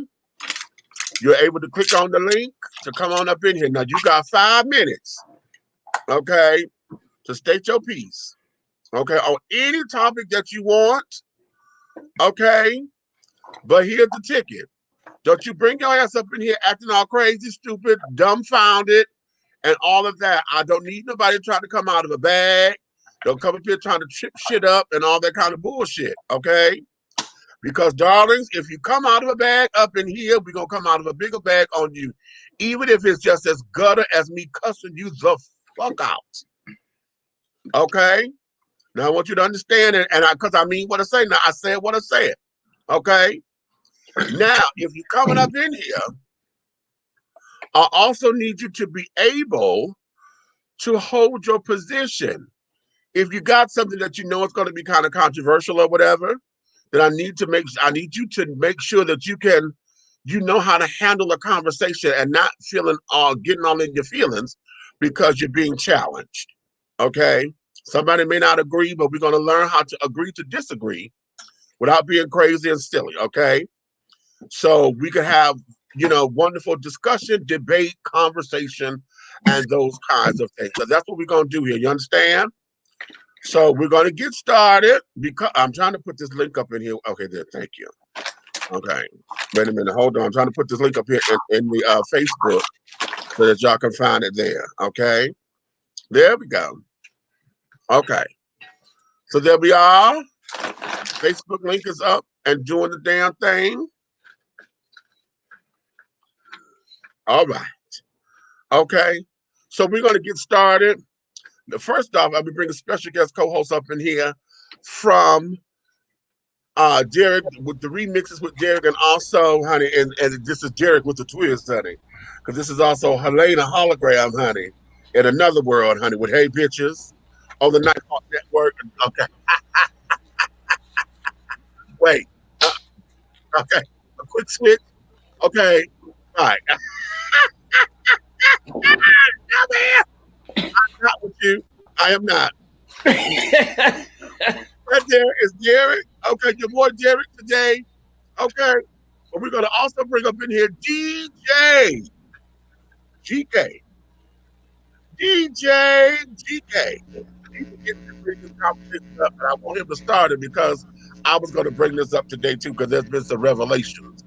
However, DJ, I'm going to let you take the phone first. Come on up in here, babies. What's on your mind? Talk to me. All right. Just your tea. Excuse me. Sorry.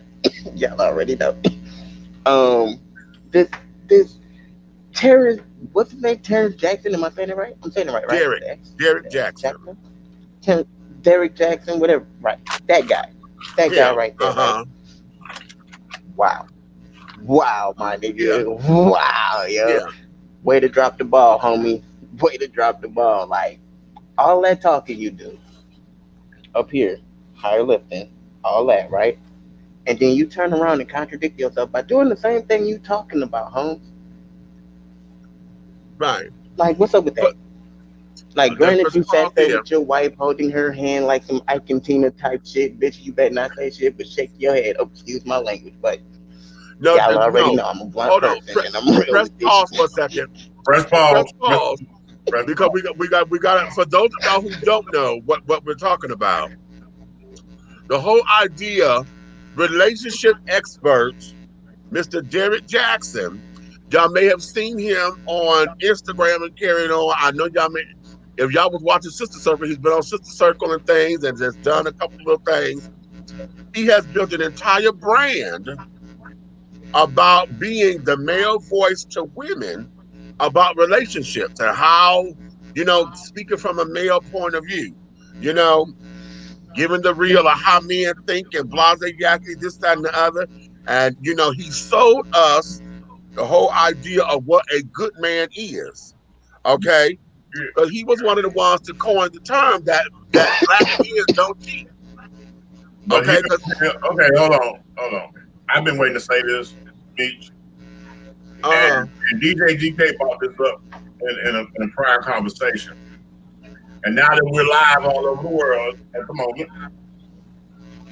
All over the world. Hey, world. I would like to thank Mr. Jackson for doing what he did, because every bitch that ever motherfucker looked up to him is going to be butt bald naked, giving away so much pussy this summer. Yes. I appreciate what Spring you do. break this summer is going down. Thank you so much, homie. Appreciate it, bruh. Great job. Great job. I thank you. Shout out to Mr. Jackson. Thank you so much. But you know what? Thank you. Thank you. Because it's about to be a lot of in a relationship going out. Yeah. You thought, what was this that just passed? What was this that just passed? The little basketball thing, March Madness? Oh, right? Yeah. That just passed, right? Yeah. Y'all seen all them crazy videos that came out behind that, right? Oh, it's about to be a lot crazier. Thank you, sir. Thank you. Mr. Jackson just endorsed the new Freaknik, and I love him for that. Yes, sir. How about that? Yes, Okay. sir. Appreciate it. Now, listen. Thank We talked about it lightly before. You know what? Just like goddamn horns head damn motherfuckers, he said thank you. Okay? All y'all thinking about is the ass that's to come. Okay, literally. Okay. Of course. Of course. Of course. Okay. First of all right. Before I just chimed in, I literally watched you talk about a dude up here who was sitting up there well wrestling with another dude, and all you was worried about was where's the baby oil gonna come from? Are they gonna use the grease from out back? Come on now. I wasn't worried now, about I'm talking about, hey, appreciated Mr. Jackson for fucking up. It became right because That's the our silver lining. encouragement. That's our joy. The silver lining is, yes, it became homoeroticism because, hell, they started taking off clothes, okay, and carrying on. I wasn't ready for all that. I was like, well, okay, that's what we're hoping is going to happen for spring break and summer. Motherfucking dumb. Hey, I hope I'm just saying. I hope the whole world, thanks to Mr. Jackson, becomes a fighter at Wendy's. You know what? But here's where it is. I was listening, and I don't listen to her often, okay, because Tasha K has a way of doing some shit that's nerve-wracking. She's like Wendy Williams on Viagra on YouTube, okay? I know, catch the visual. Okay. Wait, hold up. Start over. Tasha K is a pop culture commentator, gossip artist, or columnist, okay? And she could be very salacious, okay? However, her delivery at times is what wrecks me, okay? Because there are moments where, you know, she's in your face and it's all about making sure, because she's, you know, it's all about sipping wine and carrying on. So she calls all her followers winos, right? But when she gets information and carrying on, sometimes, honey, the folks try to check her, but most of the time she comes with receipts, okay? And this, that, and the other. But the way how she delivers it, y'all know how Wendy Williams is messy, right? Okay? Well, Tasha K, I said she's Wendy Williams on fucking Viagra or something because she could be, it's just, it irks me at times.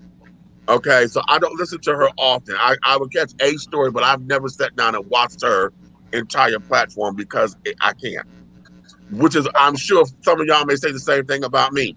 No, that's fine. Funny thing, you make an analogy of Wendy Williams on Viagra. I know. I was waiting on you to go. If Wendy Williams ever took a Viagra, the secret don't come out. Bruh. That's what I was just like. Hold on, wait. Listen, I knew you guys were going to go there, so yeah. But again, on her platform, and she just did this a couple days ago. Okay, the new mistress that Derek Jackson has or had went on her show and said that right after Derek and his wife posted that video up on YouTube about I cheated and blah, blah, blah, blah, blah. Kind of like the whole Jerry Falwell, I sinned against you. He's the new Jerry Falwell. Said that an hour after they posted that video, he was texting her, telling her that I'm going to explain this. Okay? The girl was pregnant. He had just fucked her a few days prior to this. So remember in the video, he said that he was celibate. He had stopped doing all this for 6 or 8 months or whatever. He was clean. You know, he stopped his wicked ways. She said, so no, how many months is the chick pregnant? Huh? She said she found out she was pregnant back in December. She found out back in December that she was pregnant. But she told him she did. I haven't listened to the whole thing, but she's saying in this, and this is her voice. This ain't Tasha is not reading this. This is a telephone conversation, and you're hearing this. Okay. She's 32. She says she did not want to have the baby because she's young in her career. She's a doctor. She's a surgeon. Okay. Now, shit done came out, and I'm hearing other people paraphrase what was said in this conversation, that he done sat up there and said he was going to come up to her job and this, that, and the other, blah, blah, blah. because I don't know if she had abortion or not. I don't know because I didn't listen to the whole thing. I'm assuming that she did because she said that she didn't want this baby. But she did say that they were fucking still. Because, in fact, some of the videos that he was posting about what not to do and how to catch your man and this, that, and the other, while he in the car and doing the side-by-side shit, he was doing it outside of her house. She said that video, when you look up there and you see the white balcony, that's my house. Wait, He's sitting up here. Stop. Wait a minute. Hold on, video of how not to cheat. How not to do this, right? On the side, while cheating. Yes. Yes. That's classic. Great job. Yes. That's classic. Great job. Mr. Jackson. This summer is really about to be lit. Mr. Jackson. This summer is really about to be a fucking movie. I swear to God, yo. 3. Okay. Oh. So all of this is up on Tasha K. It's an hour long. I think I may have gotten into. Wait a minute. Thank you. Where am I? Let me look at this. I'm only almost 16 minutes into it. It's 48 minutes long, 49 rather. Okay. So I've only gotten 15 minutes into it because I was trying to listen to it prior to the show so I could be a little more versed in it. But yeah. Now here's the thing. Tasha's disclaimer is this. She opens up the show saying, I have all the text messages. And this, that, and the other. She got them. Because what happened, the girl is saying, Jared went to her and called her to tell her that if somebody called you and everything, hang up and block them because they're trying to smudge me. Okay? And this, that, and the other. Then he gave her a gag order, served her with a gag order, and told her that she can't say nothing. But Tasha said, ha, too late, because I got everything already. So I got the shit 2 days prior to the gag order being released. So because of that, all the information that she got is fair game. Now, the girl can't talk no more because she's been served this gag order. Mm-hmm. Okay? But the shit, the damaging shit is already done. Okay? So now you got the wife. Did y'all see her other video? I've never been to her Instagram page. They're saying on her Instagram page, honey, that now this is what the water is saying. I have not looked at this myself, so y'all got to do your research. They're saying that this religion that she's in, you know, she's a part, it's like a cult-like religion of some sort, and thing, which is why she come across, you know, I'm with the Lord and we in a spiritual warfare and blah, blah, blah.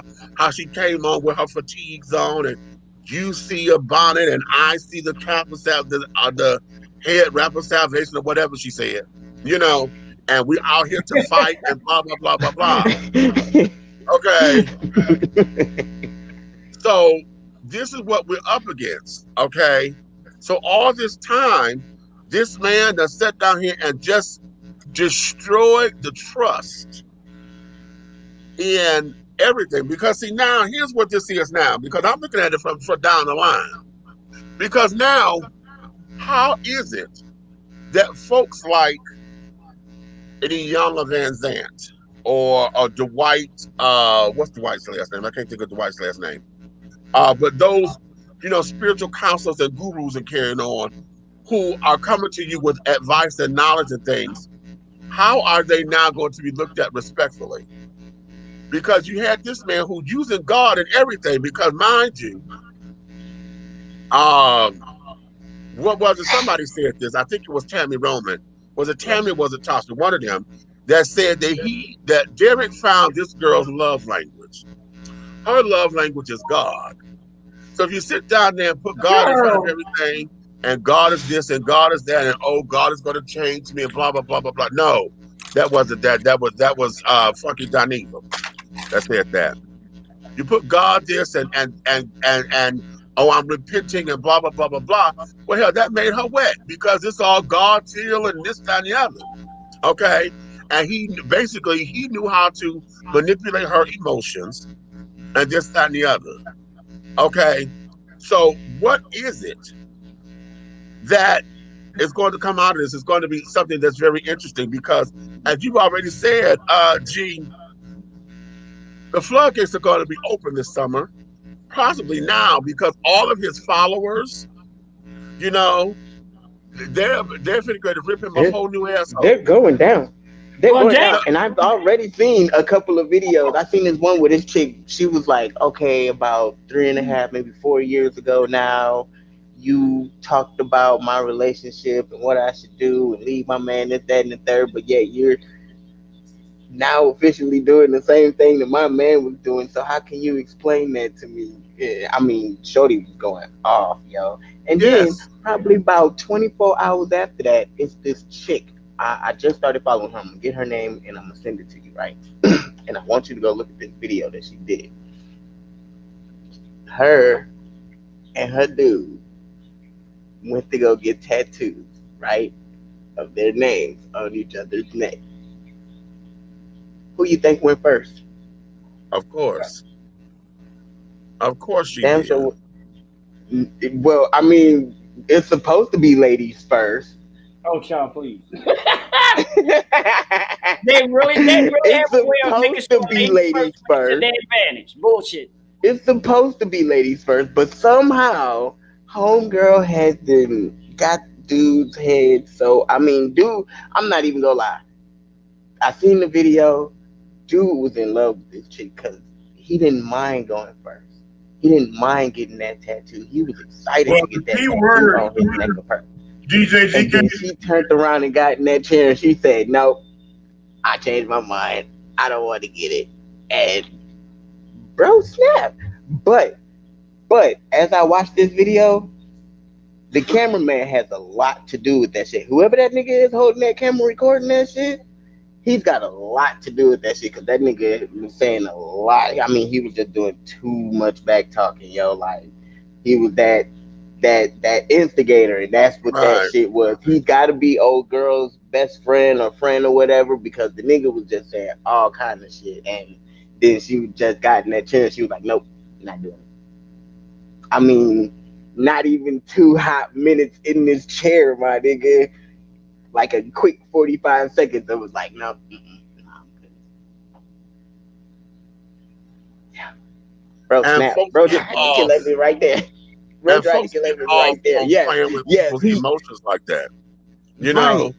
Right. You get so off that on was that. a joke gone wrong, you know what I'm saying? And that shit backfired on her, because if you really love that nigga, that's one joke you shouldn't have tried to play, because that nigga was all for you. Right.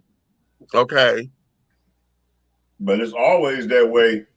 You have everything you ever wanted and needed right in your face, and you fuck it over. Right. Right. And this entire situation, I'm looking at it from the perspective of the woman, the wife, being in this, but yet at the same time, you still want to stand behind him. So now at this point, after it's done with public, and you say, "I'm going to stand with him because of whatever your connection is with God," whatever happens now, bitch, you asked for it. You asked for it. You definitely asked for it. You asked for it. Prior to this, when you was in the dark and didn't know and blah, blah, blah, blah, blah, okay, you didn't pick up on the clues or whatever the case may be. You didn't know. Now that this done came out and blah, blah, blah, blah, blah, let's say at this point, that means you want to deal with it. You want the drama. You want the whatever. I see shit like that. No, you can't. You can't come to me with this no more. You can't come to me with this, because now you need self-help. I have searched high and low all my life for a dummy.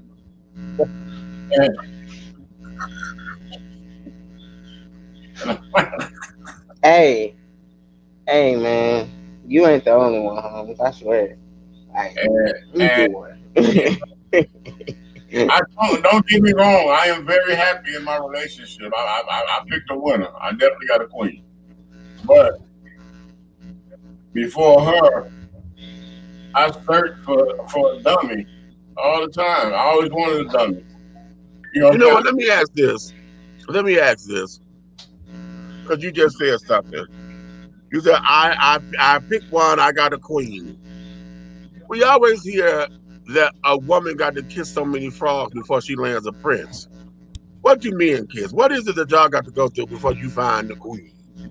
Okay. Is it hoes? Is it bitches? Is it dummies? Is it easy lays? Is it thoughts? What is it that men do before they can say, okay, I picked the queen?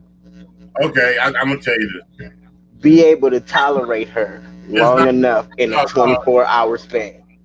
No, see, that's that masculine heterosexual bullshit. No, I'm talking about what it is. The reality of it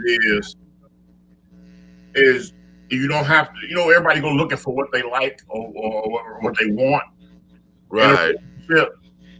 But when your needs are satisfied without requesting the satisfaction, right.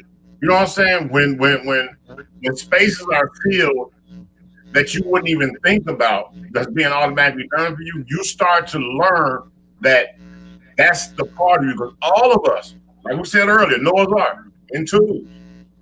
Right. Somebody can come alongside you and fill the space where you missed them. You see what I'm saying? If anybody know that, okay, here you go, anatomy. Everybody know your legs, arms, all that shit is not the same length. Right. So here it is, you reach for something detrimental you need in life, but this arm is an inch or two shorter than the other one because you used to be on the other side of the bed, and then all of a sudden you reach forward and hand it in your hand, and she keep on doing what she's doing without even being asked. That's your queen. Right. Because the doggone pot and the dummy, she gonna motherfucking keep scrolling on her goddamn phone and they gonna be standing there scratching their head. And what you doing? Right. Let me Google it. Google knows the answer. I'm not looking at Here's another one thing, and this goes and back to our point. Meech, I think you and I need to doggone write a book on this, and then we need to call it 360 degrees of hetero homosexual relationship. I'm in. How about that? Okay. I'll tell you why. Because we always talk about the things that are the same that's on the both sides of the fence in relationships. Right. Okay. The relationships that where the woman is found her king and the man has found the queen, it's not what they were looking for and what they needed and their necessities in life and all that. It's what they, how can I say, it's not what they wanted and needed. It's the things that they didn't want. You know what I'm saying? Like, say like it's like you got a woman, right? And you came from you come from a family of older women, and they always cooked and cleaned and all of a sudden, but this bitch can't do laundry or cook. Right. Yeah, I feel you. I definitely feel that part. Yeah. Somehow she has captivated you more than a dummy, a thought, a twerk master, a hooker. You know what I'm saying? She has captivated not just your mind and what you see visually with your two eyes, your worldly eyes. She has opened up your third eye for what's important. Right. And that's what I'm talking about. Because sometimes it ain't about what they have or what they do. Sometimes it's what you're willing to deal with that they don't do. Well, you know what I always say, and I teach this to folks. We always look for compatibility, but your flaws must be compatible too. Fact. Your flaws must be compatible. And that sounds crazy. You got a bitch that don't want to clean all the time. You might be a guy that's cool with that because sometimes you want to put it off for maybe 2 weeks instead of a week. Or so, you know what I'm saying? Instead of 3 days a week. Or if you got a motherfucker. If you got a bitch that don't want to goddamn suck a dick, you know what I'm saying? I can't, see, you already know me, right? I can't do 2 weeks. 2 weeks? GK. But that's not you though. But catch it now. Open up your mind because he's not talking to you. It is open. You're right. Because there's people that go longer than that. There's people that only do that for like once a month. But your response was, "What do you mean 2 weeks? I can't handle that. He's not talking to you. I can't do that. I know, but it still hit the heart. It still hit the heart. No, you gotta remember this. He said, but it just touched me. It hit my sensitive area. Just hit the soul, man. You know what I'm saying? Like he said, he came from that family that was used to cooking and cleaning. I know how to cook and clean for myself. So that 2 weeks shit hurts, dog. No, but oftentimes, let's take Derek, because he, you know, a lot of folks are speculating that he chose this woman because of what her commitment is to this church. He saw her as prey. He saw, or whatever he did, maybe perhaps that over time he saw that he could get away with it and she never checked him, or whatever. And so it became a blind thing. And so he just got into a routine. Okay. But whatever the case is, you chose this woman for a reason. Okay. And now that this new piece that came out, that bitch, you lied on the video. You did an apology video. An apology video. And the mistress saying that the apology video was a lie.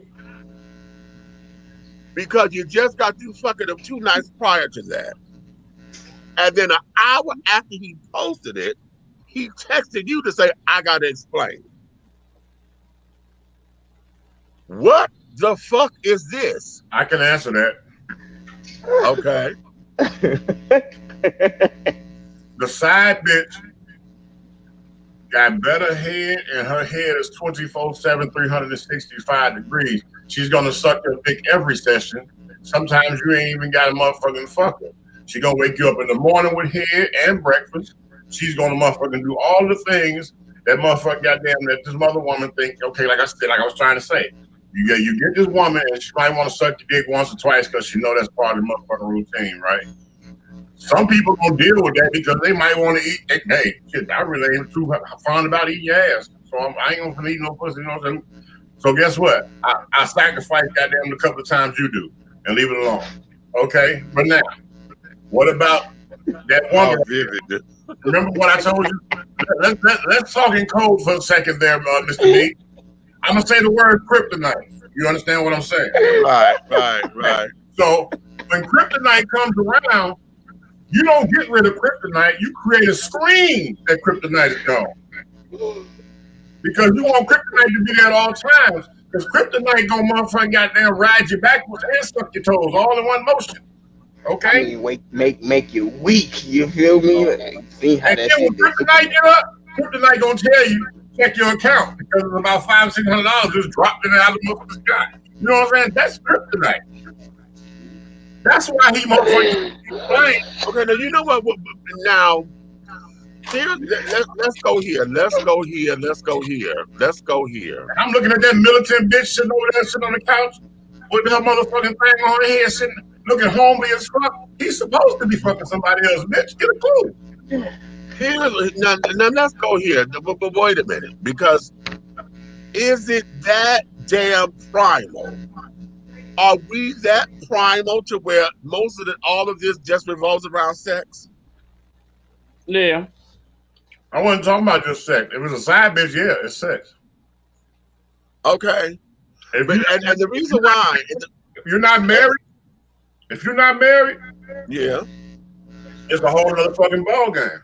Right, it is. But she's a side bitch, and she knows she's a side bitch. And what else could you be there for? Bitch, I already have a successful motherfucking life and career and a house and a home and cars and motherfucking trips and shit. What the fuck else could you be here for besides the motherfucking suck my dick when she won't? But how successful is it if you need a side bitch? Okay. Hold on, Derek. I was about to take a sip, but you just did that. Hey, Brazil, we got somebody from Brazil. Hey, Brazil, come on, Hi, Brazil. I'm from Baltimore. Ooh.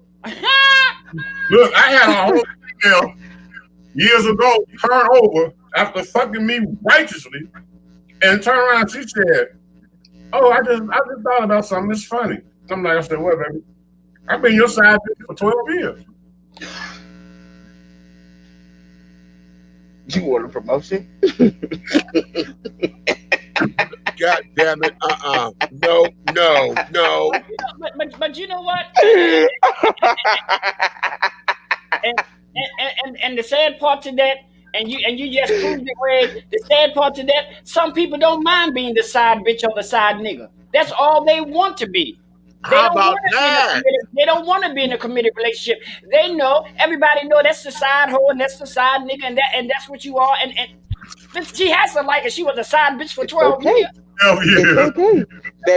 That means you wanna re-sign this contract for another 12 years? Is that what you want here? Here, I'm gonna fly across it right now. Wait a minute. Hold on. I even can throw in the bonus on the late night visits, girl. Go ahead, sign that.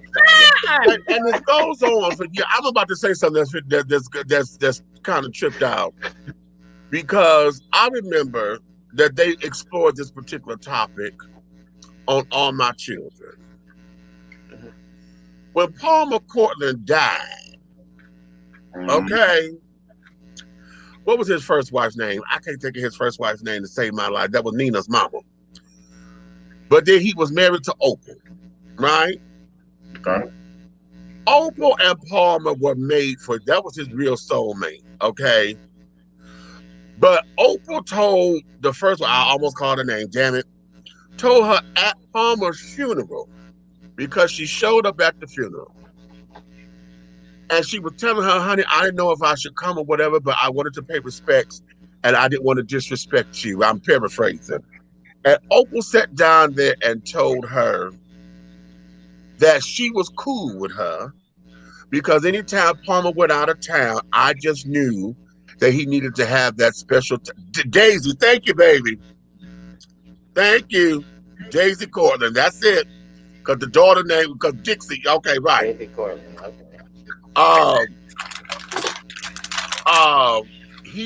Opal said, I knew that whenever he came to come to see you, that he needed to take that time. And basically she was saying, in the beginning I was pissed, but I had to learn that was y'all's time. You know? And I'm saying that to correlate this to where some folks accept it, you know, in relationships that carried on, because there are just some folks, honey, if you know your man, you know your man. Okay? You know what you're going to put up with and what you ain't going to put up with. Okay? I know in the alphabet world, most of us, see, here's where we fuck up. We fuck up because we ain't honest. See, all that sneaking and shit and tipping and shit and this, that, and other. And then also we not honest because you sit up there, you like the three-way when it's hot. Okay? And or you really didn't want to do it, but you made a concession for him. Oh, but he wanted to do it and this, that, and the other. But and I said yeah. And then what ended up happening is they had a stronger sexual connection. So now instead of the three of y'all getting together, he go tip it with the number 3, okay, behind your back. Ain't said nothing to you because y'all already said yes to the three-way. See, and thought that but see, I think that's where a person gets it messed up because that's where they think that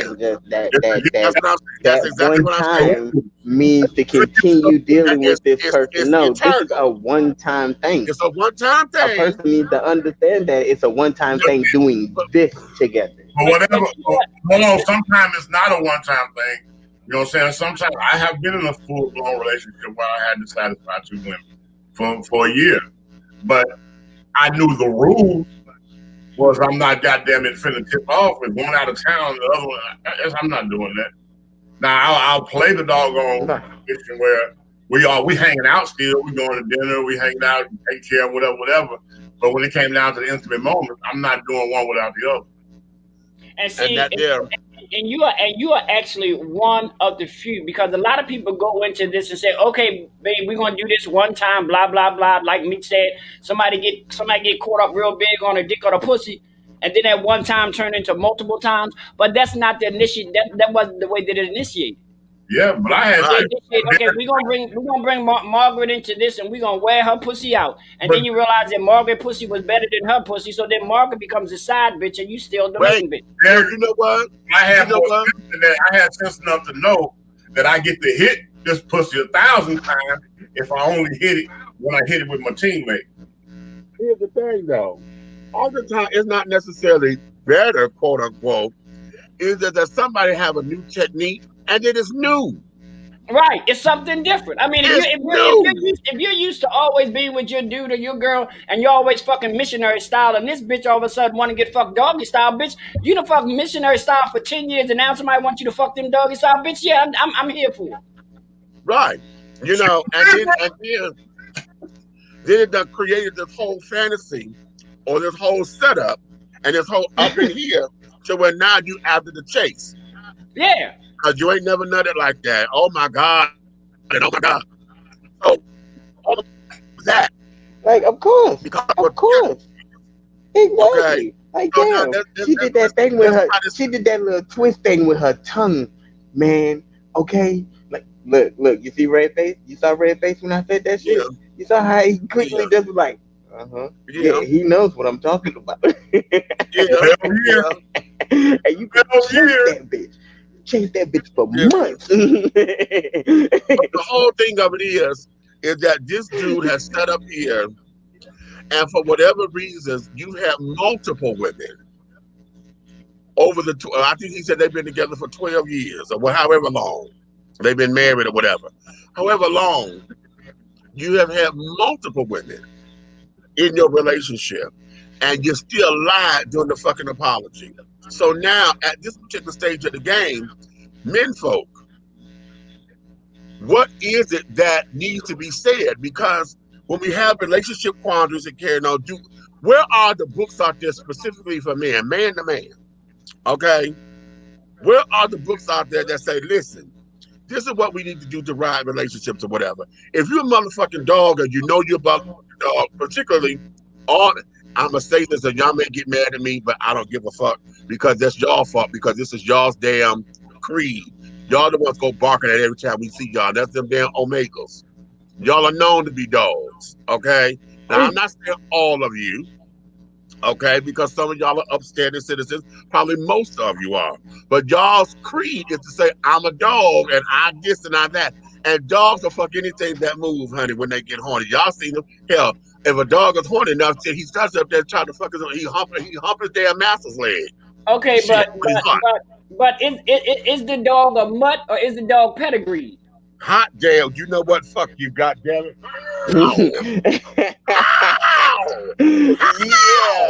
Yeah. That guy. Wait, right here. God right here. Damn it. Bitch, you just did that for me. Bitch, fuck it. Come on up in here, Eric. God damn it, shit, you just changed the game. Eric. Oh, bitch. Yeah. Hey, Derek. Yeah. High five, my brother. And you, I mean, let's be for real. First of all, you expect a mutt to do all of that shit. Look, he like when dropping this knife. motherfucker have a pedigree, when you tell that motherfucker to sit, you expect him to sit.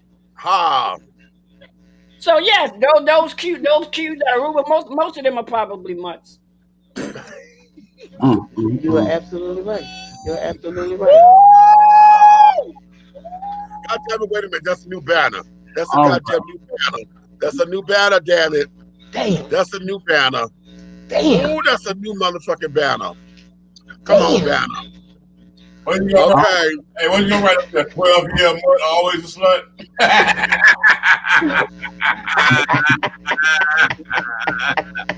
Okay, let me know when my stopwatch is ready. God damn it. Shit. Hey, DK. Hey, very important dude right there to your side. Yes, sir. Eric Butler right there. Y'all just, hey. Nighthawk Network right here. Okay. That's the guy. Eric? What's going on, man? What's going on? Nice to meet you. I took him under my wing, y'all, with the Big Guy Entertainment movement, and we moved all the way into the whole Atlanta Hot Radio series. And now I'm finna set him up for he's supposed to get, when he's switching up equipment right now, but I'm finna set him up as one of the DJs in H&M Dynasty Radio. So come on now. Nice. Lecturing. Yeah, all right, Eric Butler. Thank you. Yeah, big bro, you talk about that later on in the week, by the way. So right now, baby, get your tea. What's on you? Oh hell no. Eric Butler will not dish his motherfucking tea before I dish mine. Sorry. Oh, I'm sorry. You didn't. No, he came in. I didn't know you had something to dish, baby. Don't I play thought with, you just wanted to be a part of it. don't play with me with your Hey, big hold old on. Hey, Derek. Let me take care of this for you. Okay, shorty. All right. Shut up, fool. Coming to the Dish and Tea TV show tonight. Coming, you know what I'm saying, by way of being more Maryland, you know what I'm saying, down in the boogie, you know where we at, you know what I'm saying, where they wear the peanut butter Tims, you know what I'm saying, stomping on Bitch. what it is. Hey, shout out to the go-go music, none other than Atlanta Hologram. Boom, turn this way, your boy Derek. Okay. No, but That was a lot. That was a lot for an intro. That was a lot for an intro.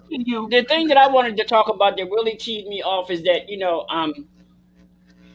the government is really pissing me off because I cannot believe through all this stimulus, they still haven't gotten stimulus to the seniors and the elders and the veterans for their stimulus checks.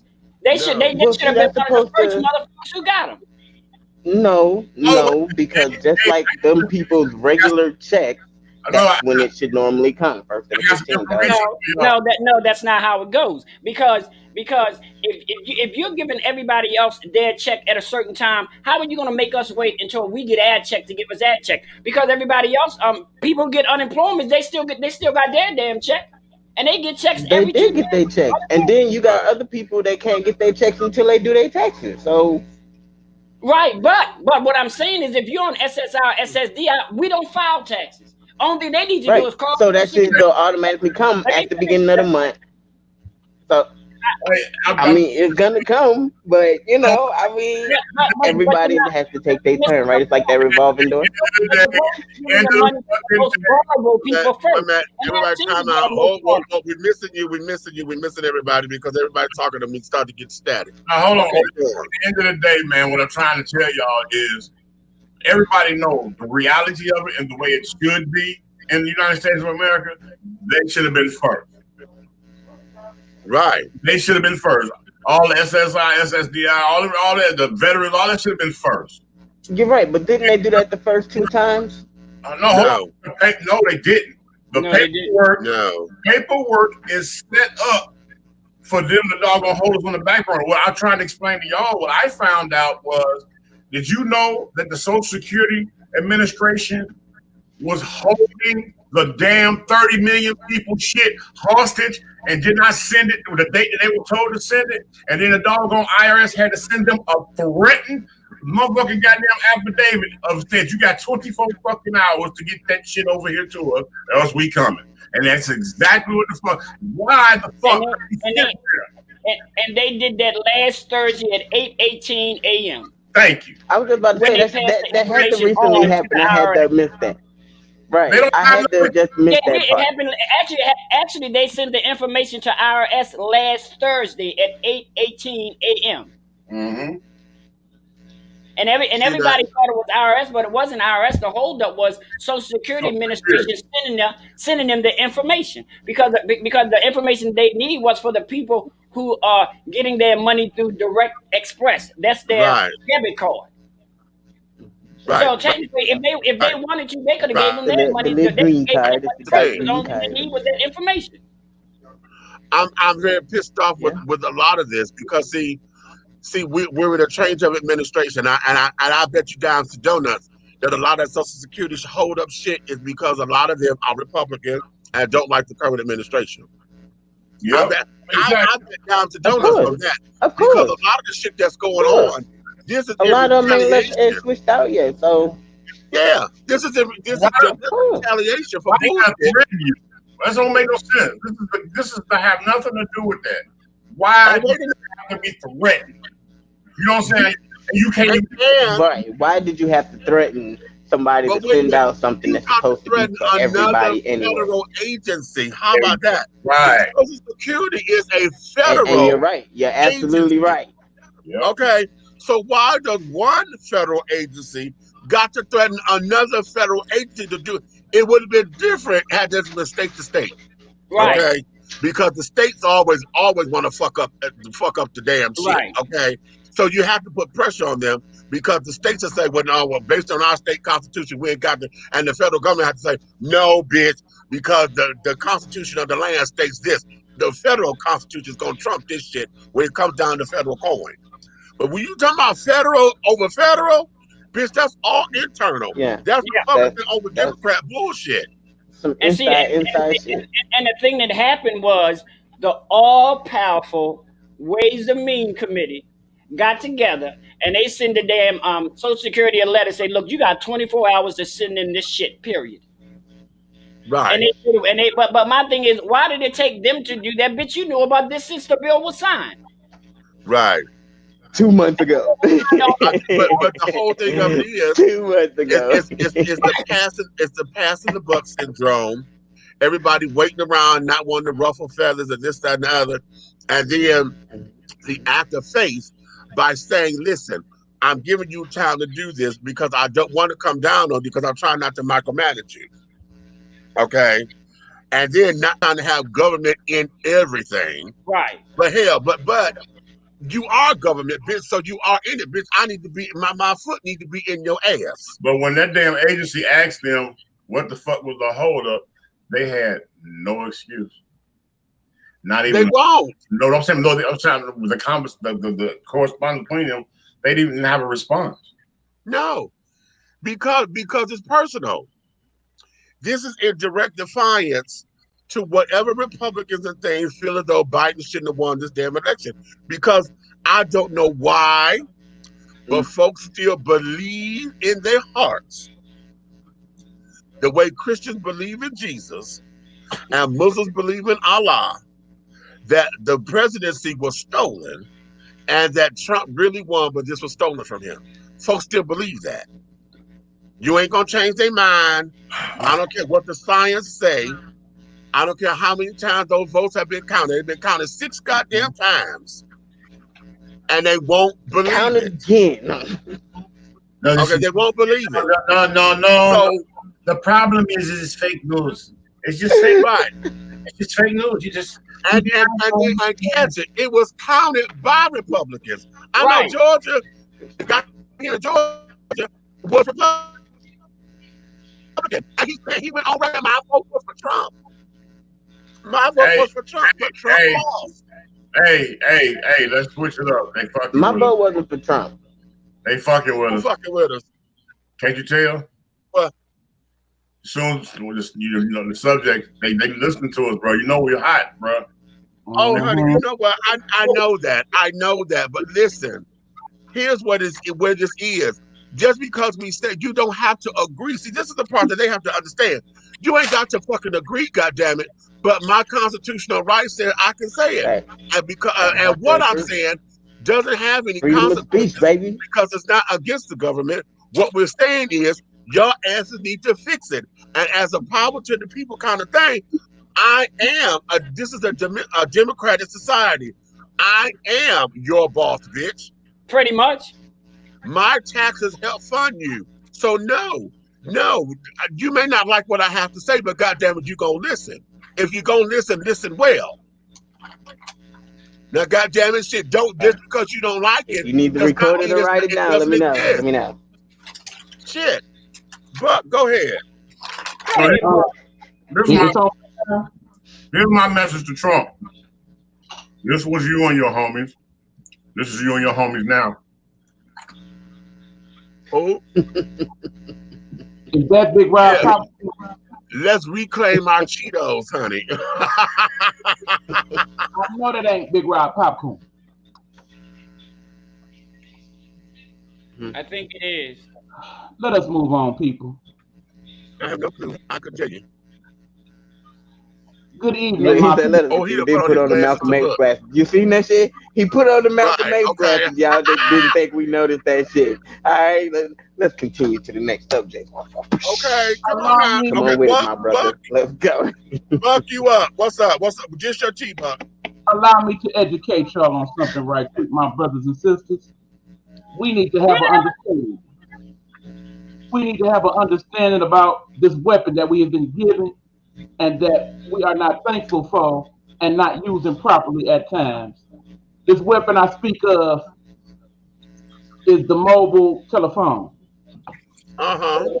Now, people, please understand that in the last 20 years, there have been several key advancements to said device that makes it the most powerful weapon that we have outside of our brain, of course. And because of that, we must understand that we must use this weapon properly. Correct. Let me explain to you, my people. Know that if it was not for this device, many of us would not have been able to cope during the pandemic because of what it provided. It provided us a means to get in touch with our loved ones that we were distanced from. It provided us hours of entertainment in regards to social media, in terms of games, things of that nature. It also provided us a means to keep track of what was going on outside of the mainstream media because it allows us different avenues that we normally would not have otherwise. Also understand that this is a powerful weapon because in the hands of those who choose to use it unwisely, it may cause severe issues. Those issues include arguments that do not need to be had. Well, because in the end, your lack of usage of this weapon causes some of those to continue. Sometimes it simply takes okay, you said and I said and you said, you know what? I don't care about what nobody else said. I care about what you said. Let me input these 9 digits that gets me direct contact to you so we may have a direct discussion. And because this weapon is so powerful, it allows you the ability to not only call said person, but to hit them up so that you may see them face to face, so to speak, and have said discussion in case you are questioning the validity of what's being said. That way you may look them in their eye and call them a lie, the devil, or whatever you choose to call them, or find out that in life, as we all know, there are 3 stories. Your story, the other story, and the truth. And you may get to the truth by simply using this weapon correctly. Another thing, people, I need us to understand about this particular weapon that is the mobile telephone, because it is helpful in so many different ways, we have not considered what happens if this weapon is no longer in our possession. Well, in other words, how many of us have put our life to this little box, this little computerized screen, so that in the event that the power goes out tomorrow or there's some type of national disaster and we lose it, we are now powerless because it's the only weapon in your particular arsenal. In other words, if you have a key number that you need to remember, do not use this device as your memory. If you have a key thing that you need to discuss or need to have written down somewhere outside of said device, make sure you do so.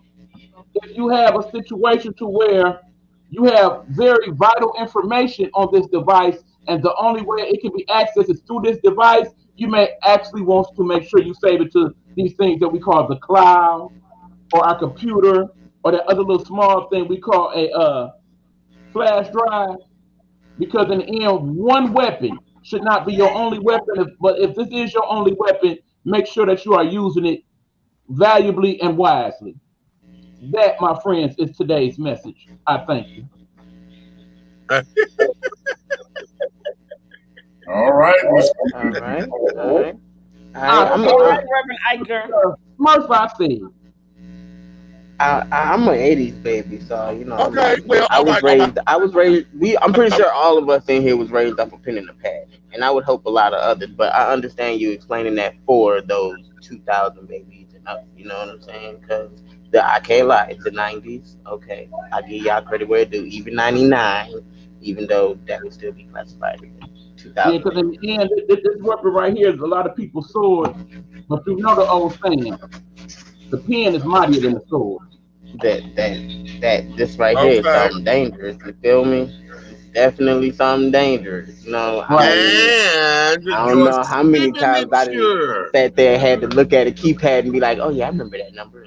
You know, just dial it in because I'm looking at this 1 through 0 pad here. You know what I'm saying? Like I remember when it was a rotary phone and I had to use that motherfucker. You know. Okay. Well, you know what? And I used to think that was so cute. The little rotary phones, honey, where you had the rotary in the handheld. It wasn't the big one on the desktop. It was the handheld. You Oh yeah, I remember that era. I remember that little okay? rotary phone era. It looked like it looked like a hamburger. Some of them look like a hamburger. Some of them look like the little jewelry thing and shit. I know what you're talking about. I remember that era But too. a lot of that, see, what we have become is dependent. You know, it's kind of like when they want to push technology on us, they find a way to make it that way. When 8 tracks got filtered out to cassette tapes, what did they do? They added new music on the cassette tape that you wasn't gonna get on the 8 track. So you had new songs that, of course, when you follow your fans, I mean your artists or whatever, you want to make sure you get all the songs. When the cassette tapes became CDs, and I remember this so beautifully because I was against CDs and laser discs. So, I mean, I remember movies being on laser CDs, they were like records. For those of y'all who don't know that, okay. Laser discs preceded the DVD. Okay, a laser disc was a big old DVD, if you will. If y'all try, or Blu-ray. How about that? The laser disc was the pre-Blu-ray. But I remember this because Stephanie Mills' Home album had come out, and I had, we were still doing Columbia Records and tapes. Well, on the CD, you got 3 new tracks. Okay, you got More Than a Woman. You got Love Hasn't Been Easy on Me, and then you had the 12-inch version of Something in the Way. It was a disco version, the 12-inch. Those 3 songs came on the CD only. You didn't get those on the cassette. You didn't get those on the LP. You only got those on the CD. So I didn't have a CD player. So of course you wanted to get the new songs because I'm a fan. I need all the music. So when they want to push technology on us, this is how it does. When these damn phones came out and they were just a phone, okay? They were just a cellular device. Right. Remember when they were real big clunky little shits that looked like a purse, a phone in the bag? Yeah. Yes. Okay. It looked like this. Yep, right. You got it. Okay. And then and they had that big long ass antenna on that motherfucker with the green right. LED in the front. And everybody, of course, when they first came out, this is in the early 80s. When they first came out, they were like $1,500. Okay. Which was where we at now. We brought back up there, right? Pretty much. Okay. Pretty much for the latest iPhone or whatever. But they were $1,500 or better. So everybody who had one, we knew y'all were flossing just to say you got one. Remember when computers first came out? When computers first came out, did big ass clunky things. Remember when we first learned how to do computers at school, it was only one computer in the class. Hold on, Mitch. What's that? All the stuff about the cell phone, Derek, GK, Eric, okay, me. You know how we have homework all the time? Yeah. Well, Professor Big Red Fellas is saying that we don't have homework tonight. We have a pop quiz. I need everybody on this screen right here. Well, damn. To say what the phone number was in the household they grew up in. 1-313-272-2036. Then they got the household that we grew. Wait a minute. The household that I grew up in. Your home phone number. 410-268-0218. Okay. I don't remember that one. I remember my auntie's by heart, which is 504-226-8786. Right. We've had several different phone numbers, so ours wasn't consistent. I love my auntie. What was Big Mama's number?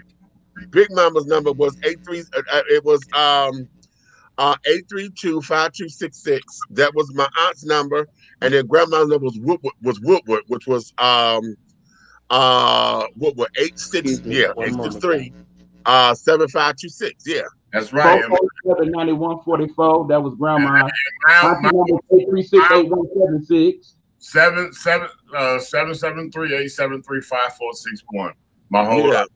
Yeah. Now, okay. What I'm trying to make is you can't do that shit now. No, you can't. No. I have my uncle's number. But just like I said, catch this. Because just like I said, our number changed a lot. So us having different numbers was one thing. But one of the things that we knew was certain is that there was a generation to where when you got there, you got there. Okay. My aunt, I'm 51. That number, 832-5266. 836-5266. That's my aunt's number. Okay. This is my mother's eldest sister. That she's had that number before I was born. Before I was born. I'm 51 and that number ain't changed yet. And it probably won't, because that's how my grandma was. It won't, honey. It's not going to, honey. She's 80. She just turned 83. That number ain't changing no goddamn where. Yeah, do you know how long it took us to talk our grandmother into get rid of that damn black rotary phone? Right. She was going to. We tried to buy her touch tone phone. I don't want that. I'm like, girl, you have got to be. She had that black rotary phone. 313-272-4890. Okay, that number has been the same all of my life. Right. Everybody. Okay. Like 4 years. 3. Hey. Oh, go ahead. You know what I'm saying? So we don't have, number one, we don't have that longevity because see, now we got so many folks with burnout phones and this, that, and the other to where shit, you can't keep nobody's number. I'm very fortunate. You know what? Here was a test of longevity and stability. And this is how I end up doing my life. Because when I was younger and first got out on my own or whatever, you know, I was a child. I was being 8 months in this apartment, had to move, went over here, was 3 months in this. I didn't like this, so I moved again. You know, so I never had a solid year anywhere because I was moving until I got to 680 Delaware. 680 Delaware, apartment A1, Detroit, Michigan, 48202. Is that where I met you at? Yeah. Okay. No. You met me on McKinley. Okay. When I got there when I was 30. I moved out of there when I was 35. And that was the first time in my life that I had been stable and was like, damn, I've been in here for 5 years. You know? And that was remarkable for me. And I had the same fucking phone number. Okay, 313-875-4722. Okay. For that same amount of time. So when we look at how stable are you, these are some of the things that I look at, particularly when I'm looking to date somebody, and this, that, and the other. I look at your stability. What is it that you've done? Because that stability is an accomplishment that we overlook. Yeah. You understand it? Stability is an accomplishment that we overlook. We take it for granted. Okay. Currently, where I am now, okay, 4826 Embarcadero Lane, okay, 39.6, as I like to call it. I have celebrated 13 years in this same 700 square foot apartment. 13 years on February 8th, okay, with the same fucking phone number. So anytime, at this particular point now, anybody talk about, I tried to call you, but I ain't got your number, bitch, it ain't changed. That ain't gonna work. That means you ain't saved it or you didn't give a damn no more. Because my number ain't changed. Now, it has not changed. I've been in this apartment for 10 years, and I've had my same phone number for 15 years. How about that? Okay. And when me and David, the one you met, my ex, when me and David was together, I still remember our phone number 410-659-7610. Right. Okay. That was their house phone. But see, if you want, I still have my Louisiana address. I still have that. Oh, I know the address. But if you want to go I back, still use my same home address. Like I can go home and stay at home. Like I can pull out my shit right now. I don't pull out a Georgia state shit. No, my shit says Louisiana, but I have a Georgia address and I have a Louisiana address. How about that? Reds, I'm gonna take your thing. Let's do another little pop quiz. I name it and you tell me what came after it. Okay. An icebox. The refrigerator. Right. An oven. Microwave. Toaster oven. Toaster oven. Yeah. Yeah. What came after the washboard?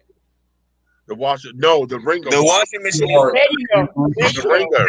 Oh yeah, the washboard became the ringer washer because all it did was agitate, and you had to run the clothes. I thought that was just added on to the washboard. No, they had. No, they did have.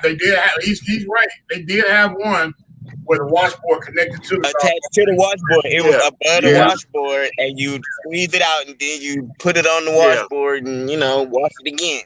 Mm-hmm. Yeah, but the ringer was a step up after the washboard, and then after the one with the ringer came when that's when we got into the washer that had the spin cycle and the gentle cycle and all that stuff. Right. I mean, okay, what came VHS? There was Beta, then VHS. Yeah. Right, okay. Beta, what came after? Okay, it was Beta, VHS. What came after VHS? After VHS came DVD. Yeah. And what No, came I just said it. I just said Laserdisc. Laserdisc came, and then came DVD. Right. Okay. No, DVD came before Blu-ray. DVD. Yeah, DVD came before Blu-ray. Oh, that's right. Yeah, because Blu-ray only got this. Because then that's when they started talking about high definition. High definition, right. To get more money because that Blu-ray became high definition. So then instead of paying $10 for it, you paid $15 for it because it was high definition. Supposedly. Exactly. Yeah, supposedly. And all you needed was a good speaker system, honey, to give you the same shit. But the gag with the Blu-ray was stock market all DVD players couldn't play Blu-rays. You had to get No, they won't. No. When the Blu-ray came out, the CD players don't play Blu-rays, but a Blu-ray could play a CD. Right. Unless you own the PlayStation. If you owned the PlayStation, then you was good. Yeah. Right. Right. Okay. Because they played Blu-ray right off the bat, yo. It didn't care. I got a good one. What came after Atari? After Nintendo. Atari. I had all the systems. Atari. Wait, hold on. It was the Atari 4800. The Atari. No. It looked like a little computer board. It looked like a typewriter. I know because my sister had one. It looked like a typewriter. No. Then it had the one that came out with the little cartridge and the button on the side with the little dial. Then it was the one with the button and the stick. Okay. Now, hold on. Listen to this. Listen to this. Listen, Atari 2600. Yeah, okay. I remember the 2600. Okay, that motherfucker was so old, it was wood grain. Okay. Right. Now I'm gonna tell you this. I'm gonna tell you, fuck you up. There was something right after that the rich kids had, and it was called in television. Right. Yeah. Right. That long stick. Yeah, in television. Oh yeah, I remember that was pre-Wii. Yeah, and don't forget the ColecoVision. And then, that's what I was looking for. ColecoVision. Yeah. Right. Okay, guess it. And then what about the other thing the little rich kids had, the little VR shit back then? It wasn't for Nintendo just yet. It was its own VR thing where they had the gloves and just the little helmet and shit. Oh yeah. I remember those. Yeah. So what was popular before cable? What was what? What was popular before cable TV? What you talking about, satellite TV? Yeah, satellite Super TV. Yeah, it was satellite. So we were actually watching Super TV before we even got into cable. Right, Hey, right. Y'all remember on TV? Bell South. On TV. I remember on. On and it. That's it, child. Right, because remember, and you had to turn it on. Not turned on to something different. In television, and the one with KC Munchkin. You died up on it. And Spectrum came because Spectrum used to be like a cable system. Right. Yeah. Which now is a cable system. Yeah, Spectrum used to be like because Spectrum had a box. It was a Spectrum box. Yeah. Yeah. And it's developed into its own cable system. Well, actually, one of the things that came before cable we all had. Guess what that was? A fucking antenna. And a pair of vice grips. Okay. That's what I'm aluminum looking for. foil and a goddamn wire hanger. No more. You better say it, bitch. Look, if you live in my house, bitch, we need wire hanger. We might not hang no motherfucking clothes on it, but we need these motherfucking wire hangers. Honey. Oh. Hey, do y'all remember how loud the original remote control TV control was? Oh my God. Yeah. Oh yeah, that loud ass click, that click. That's why it was called the clicker dicker. Yeah. That was when your parents really used to tell you, "Hey boy, bring me the clicker." Right. The clicker. Yeah. Yeah. I always say it to myself. I say, I don't know how we advanced to color TVs, but every time I turn around, we still watching fucking black and white movies. Right. Hey, you know what? Every time my Uncle Chris come over to the crib, that's all he do. He watch nothing but black and white movies. I be like, it's new stuff to watch, right? But you know what? But see, when you get caught up in the do have classics, cowboys and Indians. Yeah, that part. Because see, one of the things about the black and white movies is that you got, for me, it took patience. Well, for me, what it is that you have better writing. Some of the movie quality is the performance pieces are that way. Okay, they had a lot more storytelling. Really had to be thought out. Today, now we rely so much on the CGI and the technology of it. Hey, you remember how popular the westerns were in the black household? Yeah. Because my granddad, my daddy, I used to try to beat him to the TV because he'll get to that TV and he on the weekend. Oh, I'm watching my. He said I'm in there watching my western. Right. I said, oh, okay. Listen. Here's the funny thing. I moved out of that household and I moved back over to my mom's house. Younger people. Her boyfriend, my sister's father now, but her boyfriend, we get up Saturday morning. I'm going there. I'm like, okay, I ain't got to worry about the granddaddy shit. You know what I'm saying? But I'm going there. So I go there. I look in there. He already watching TV, and I'm like, oh, I said, what you watching? My shoot 'em ups. That's what they call them, shoot 'em up. And for whatever reason, my father is a big westerns man, honey. Oh my God! And I told myself I was going to. I said for Father's Day one year I was going to sit down. And he liked one of his favorite movies is Old Yeller, and for whatever reason, he loved that goddamn racist ass John Wayne. Yes, the 12 Cowboys, the Cowboys. Oh, that. Okay, he loved that goddamn racist ass John Wayne. Great actor. He was a good actor. I got to give a man credit where it was. I don't care how racist a person is. That was before our time. Whatever. Okay, cool. But the man got on the camera and did his thing. I don't care about his personal life and how he felt about that shit. That's just like with anybody else and what they do in their life, in their personal life. You know what I'm saying? Business is business, and your life is your life. The next person is gonna judge anyway. Well, here's the thing, and I'm glad. Pilgrim. Right. Okay. I'm glad that you're able to do that. And I'm glad that you're able to to separate the art from the person. But for me, in that particular situation, I can't, because a lot of his movies, you know, it showed his racism whenever he came upon black folks. It showed it. And even though that was a different, even though there was You a can't different change that in a time, person because that's the way they was brought up.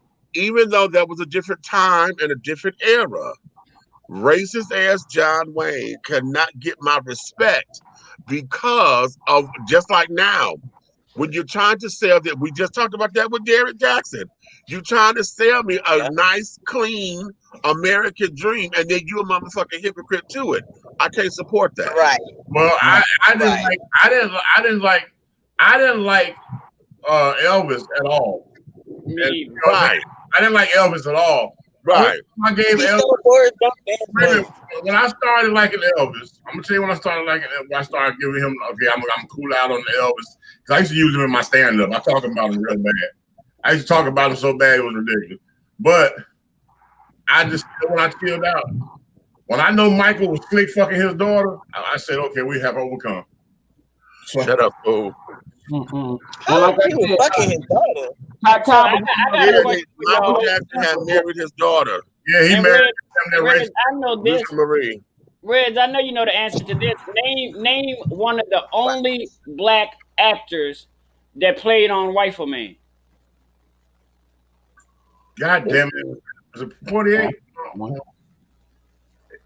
I know this motherfucking name too. When I tell you this name, you're gonna slap yourself. Soon as you said it, it popped in my head and I can't say it. Because that was a Rifleman. I like Rifleman.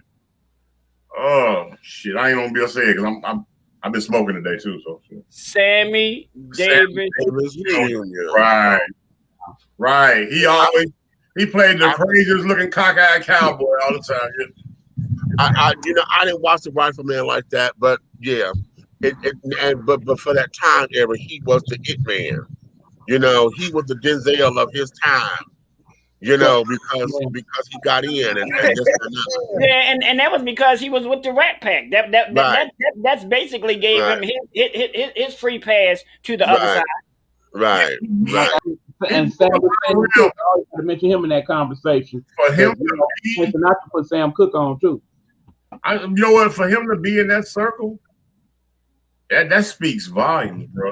Right. And but you know the sad part about it is, for him to be in that circle and for him to die and still owe IRS all that damn money, that's not cute. That's not cute. Right.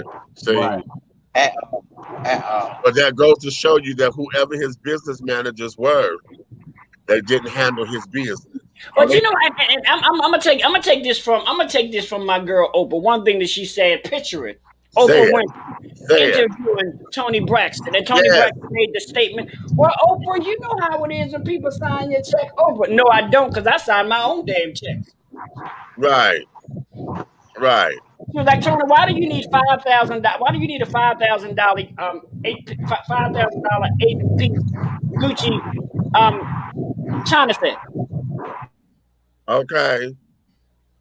But even with that, I still think we are people, you know, like Meech, you work for yourself, Reg, you work for yourself. I still think even when you have people in those positions in your life, you still need to check behind every guy. Look, I trust nobody when it comes down to the almighty Helena Dollar. Fuck what you heard. How about that? Wait a minute, prior to actually Elvis was down, and white people in the media started all of the gossip and rumors about him being a racist because he was selling Negro music to white kids. Well, you know what? He also stole Negro music. So, you know, let's keep it real, because Big Mama Thornton was the first one to get Hound Dog. Right. It wasn't no damn Elvis Presley. And ask Chuck Berry what you think about Elvis Presley for that matter. Right. Well, yeah. Okay. And what my boy Eddie said, he was the most fucked up actor in the history of film, and they said he couldn't read word for damn when it came to the script. And he's like, hey, well, what do you want me to do? Well, just sing it. We're going to win. Right. Yeah, I do. Okay. He said, just sing your lines. Right. And that there was something in that particular regard. Where we have come from, and to DJ's point, I'm glad that we're able to separate. And then for him to have a fresh thing about that for something old, because we're saying that now about Cosby, separate the person, from the work, because what he did in his I feel the personal same way life. about Bill Cosby. His personal life is his personal life at the end of the day. So, and then at the end of the day, you cannot deny that the doing man. the Rick Ross thing, Rick Ross rapping about you. It is what it is. Right. Right. Nobody can deny the fact that the man that first of all, we got to realize that Bill Cosby was one of the first, if not the first, black men who had a damn television series, I Spy. Right. So there's no way possible, regardless of what he do, excuse my language, or regardless of who he fuck in the bedroom or who fuck him they ain't got nothing to do with when he get on that damn screen. His personal life is just that. His personal life. Again, I'm gonna tell y'all this, and again, this is the part of me where I said I would need security if I was speaking. Okay. Everything that happens to our people at that level of the industry is because they have acquired some type of power that only white men have held for years. The minute they get close to holding any type of doggone points of interest where decisions can only be made through them and Fortune 500 companies and major corporations that move the world, right? Immediately, all the motherfucking dirt comes out and creative dirt, and all of a sudden they owe the IRS, goddamn it, their whole life, or last week they stuck their thumb up some little girl ass. All of a sudden, right. Okay, he paid those people for the use of their music, and covers were done all the time back then, even when the originals were barely off the shelves. I'm going to disagree with you right there, Pride. He didn't pay the people for that. What he paid was the record companies, because the record companies snatched that shit. Yeah, right. A lot of Little Richard's music, honey, has been given and sold and done. Little Richard wasn't given no credit. Little Richard wasn't given no nothing. He didn't get none of that money. No royalties whatsoever. Nothing. None. So if he paid anybody, he paid the managers and stuff who may have quote unquote found it. But that money didn't go to those people. And yes, covers were made all the time. Ask Pat Boone. Pat Boone's whole career is made off of somebody else's shit. Yep. Namely Little Richard. Okay. So yeah, covers were done all the time. We still do covers. I mean, hell, y'all like Mary J. Blige. She does covers all the goddamn time. Okay. It's not unusual to be listened by anyone. Oh, come on. Okay. Covers. So in that regard, a lot of and now to the point there, I'm gonna say this because perhaps in the beginning, Elvis didn't know what was going on as far as where the music came from. So there may have been some ignorance there, him not knowing what the hell it was. Because, he's a young performer. He's with the record company, I got a song, But he did nothing to make it right either when he found out. Right. Okay. And I'm in love. I'm all shit.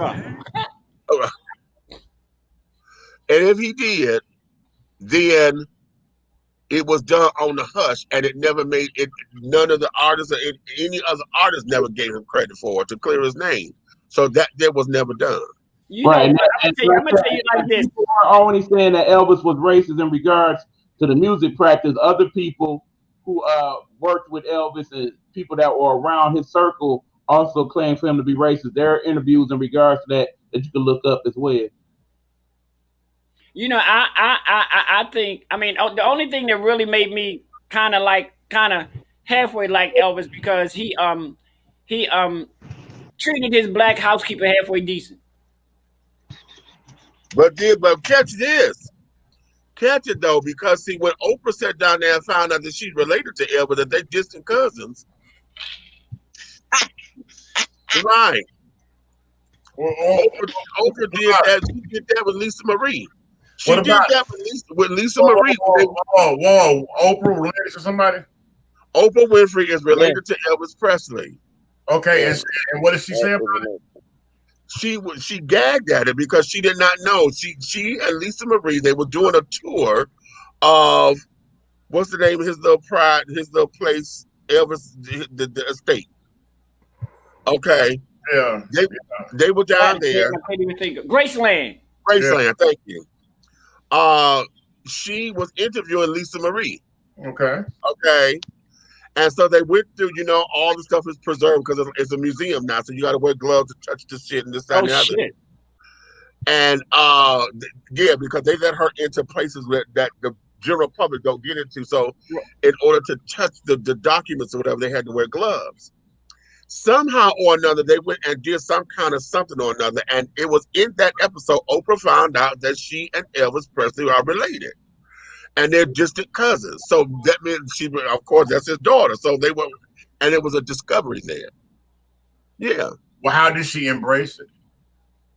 Like most folks, like everybody else was. What the hell you mean we related? And then she took I was related. I was where's my damn money? Okay. I want to know, did Oprah accept it? On camera she did. I think it took a minute to process it because we don't hear about it much anymore. But yeah, because I got beef with the bitch when it comes to family. So I'm just, you know what I'm saying. So I'm just gonna keep it 100 with you. Now, anybody who knows me know I got a problem with Oprah. I never knew that. Okay, but I'm gonna keep it 100 with you. I'm gonna tell you something about Oprah. It was a gentleman that used to look after the household of me and my little brother when I was growing up. Mm-hmm.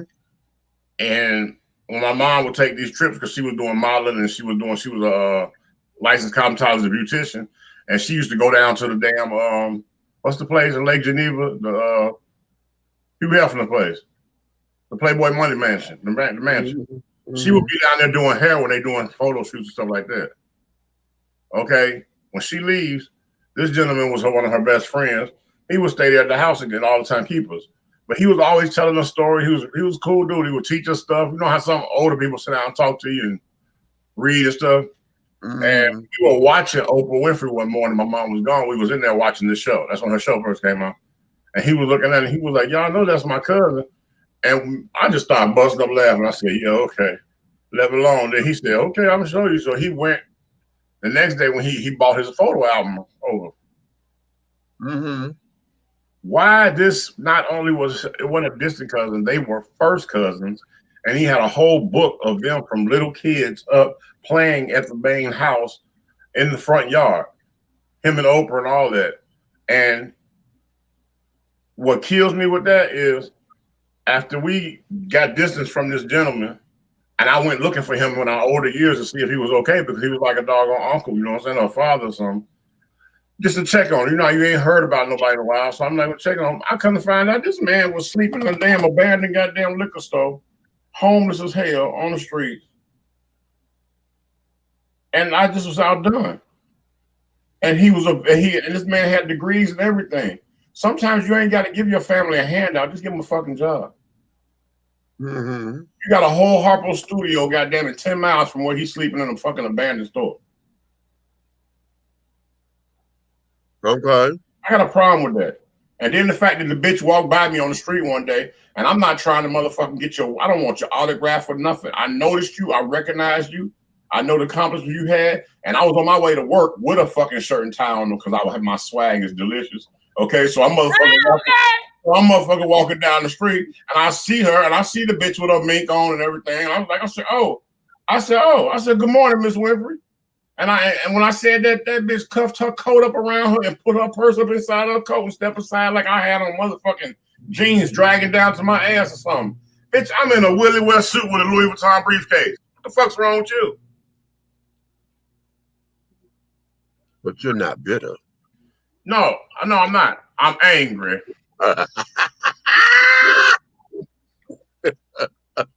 Because had I been a white boy that said, "Good morning, Miss Winfrey," she probably would have stopped and said, "Oh, you going in Garrett to get some coffee as well?" Blah, blah, blah, blah, blah, blah. No, bitch, you cuffed up and everything like somebody wanted your purse. Evidently, bitch, I might have been a young black brother walking past you, but a Willie West suit back then was still $750, and the motherfucking goddamn briefcase was $1,100, bitch. And I had on riding boots that probably could have bought you a Mercedes. Don't fuck with me. Quit treating your people like that. But you know one thing I've been blessed to do. I thank God that I have never really been starstruck, and I don't expect anything from them. If they speak to me, they speak. What the fuck is not that certain? You know what? I'll probably never talk to you ever again in my life. Like when I seen Monique at Mexican Market, not spoke to me and not saying a word. Right. Versus cuffing your fucking shit up like I'm some fucking thug. I'm looking like. I mean, when Oprah used to be on Channel 13, I seen her on the regular. I was like, oh, girl, it's Oprah. Big fucking deal. She's I don't care for Channel 13. Big what they do. Meech knows me around motherfucking entertainers. I don't get like that. I don't care about none of that. The point was, I would rather her not speak. Right. And treat me like some fucking common fucking criminal when you see that I belong down here on the Gold Coast because I'm on my way to work as well. Because she don't because you don't fit in the box that she thinks you should fit in. That's all right. That box convertible that I just got out across the street, goddamn said, what the fuck? Well, child, I've been in the closet for a long time, bitch. I'm not getting in nobody's box. They can kiss my ass. Okay, now hold on, because Pride is finna go he finna go to make something. Hold on. I used to hate Elvis too until I did the research. If an artist doesn't own the masters, like most of them didn't, it's not the job of the artist to make sure they get paid. Look up some of Elvis' documentaries and you will hear from people close to him how he treated the black people in his life. Yeah, I've heard that. I've heard that he was good to them. At the same time, I've heard that a lot. You know, a lot of his housekeepers and carrying on, they've all said that shit. So that there, whether or not he was racist or not is not my issue. My whole issue is that these folks set up there and stole this music and gave it to him. Now, the part of them not owning their masters and carrying on, that they're cute. They did not, because the record companies talked them out of it. And you're right. It's not the artist's job to make sure that the folks get paid, but God damn it, the business stole their shit. And then white folks set up there and started making the coin and took these songs that were black folk songs, and then black folks couldn't sit up there and make money off their own shit no more, whether they own the masters or not. Because now it became, oh, Elvis that made the song. Oh, Jerry Lee Lewis that made the song. Jerry Lee Lewis' whole career was he stole his career off of mimicking Little Richard. Mm-hmm. But and then not only that, that they didn't even give credit to the people who wrote the damn song. Who wrote it? Most of them people wrote their own damn songs. Let me take another example. Remember Ricky Valens back in the day when he did Old Donna, but then Pat Boone came out with the version of Old Donna that did better than him in the charts and did not acknowledge that that was his song. Exactly. Okay. Well, you know, I tell people like this, and people could dispute me or whatever, but you know, there's one bitch in the music world that I love to life, and she's a fierce fucking businesswoman. That Miss motherfucking Dolly Parton, bitch. You could say what the fuck you want to say about that bitch right there. Really? That bitch. And understand. I like Dolly, all right. I've been in Nashville. I like Dolly, okay. She can teach a damn master class on music. I'm trying to tell you. And see, and a lot of this, and being a woman in this industry, see, that's what it was. Because I believe that she became the revolutionary woman in country music, even though Loretta Lynn and all those girls, you know, were her predecessors. Hey, love. Loretta Lynn, Barbara Mandrell, all of them. Yeah. You know, those girls. They set up there and made it to where women were accepted in country music, but as far as that business is concerned, honey, Dolly set up there and changed the game. Okay, so in understanding what the business is, Elvis the artist, okay, to Pride's point, he wasn't obligated to do this and the other. He was just obligated to his contract with the record company. Okay. I mean, look at it. How many of y'all seen the Clark Sisters movie? Right. Look how easy it was for them to talk Twinkie ass out of and selling her damn catalog. Right. Her mother was totally pissed. She was like, "Girl, you did what? You sold the whole damn catalog. You don't own the rights to shit no more." But Mama, I got a car. She was like, "Fuck that car. We talking about cornage." Right. And not understanding what the business of it is. You know, what's that? Wonder Woman. Wonder Woman? Wait a minute, send that to me because I can't see that. I see a glare, but what is it? Turn it the other way. It's the first African American Wonder Woman doll. No, I'm joking. I'm joking. Onesie for the baby. It was for what? For the Navy? Oh shit! Is that on the registry? It's a Wonder Woman onesie for the new baby coming. Oh Lord! Is that on the registry? A Wonder Woman onesie. Okay, all right. Yeah. Oh well, yeah. I ain't mad at Wonder Woman, bitch. Hit the people did Wonder Woman. I'm striking the motherfucker iron wise hot, bitch. If you can sell it, shit. Oh, wait a minute, hold on. Since we're talking about Wonder Woman, and we're talking about what it is to be misrepresented and carrying on, because all these years, honey, everybody thought that Wonder Woman was a lily white woman, honey. She's Latina. Right. Okay, all these years. First off, it shouldn't matter what she is. It shouldn't matter what she is. The fact that she's a woman that has superpowers that could have stopped World War II from happening or World War I from happening, like, and you did nothing. I mean, hey, congratulations, you're a fine bitch with superpowers. Wait a minute, what? You didn't know that Wonder Woman was fighting wars during World War II, I think it was, or World War I. Look at the timeline. Come on now, where you at? Where you at? Because you hold on, goddamn it. Now see, you gonna make me stress this show for 4 hours. What the fuck you talking about? You finna get your ass whooped fucking with Wonder Woman when it come to meet. Good luck with that. What the fuck is you talking about? Talking about she's supposed to stop a war? That wasn't her motherfucking mission. Her mission was to sit down there and to do what she can to make sure they come to Paradise Island, goddammit. That was her mission. Her mission was to help. It wasn't to solve their goddamn problems. And when she got there, what happened? She did just that. Right. Because she but became when a she decided weapon. to stay on Earth and decided to go over here and fight crimes here and there, there, you mean to tell me you couldn't help fight a war? But she did help fight the war. She did. In both the television series and in the goddamn movie. And in the movie, she helped end it.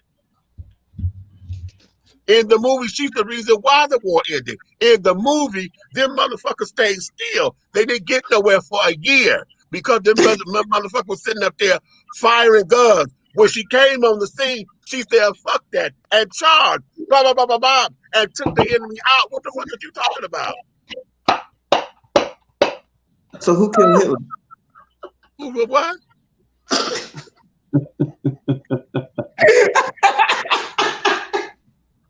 Wait for it. How come she just couldn't go knock Hitler off real quick or whatever? You know, I mean, like Hitler wasn't part of the goddamn movie. What the hell is you talking about?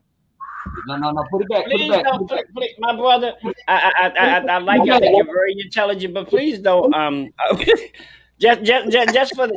Wait a minute, and I'm getting hot. This is a fictional character, goddamn, but I done got hot as shit. Okay, I done got hot. Me. Okay. What? Okay. Look, all right. Like, it was crazy to me because, like, one of my friends didn't even know that shit until just recently when he watched the movie. And I was like, bro, you didn't know that shit? He was like, well, I was like, bro, it's all written. I mean, even if you go back to the comics, the original comics, like, you show him the last fighting during the war and all of that shit there, but, you know, he wasn't the main cause of the stop of the war. No, me, show him the last comment. What last comment? Show him the last comment. You should. Wait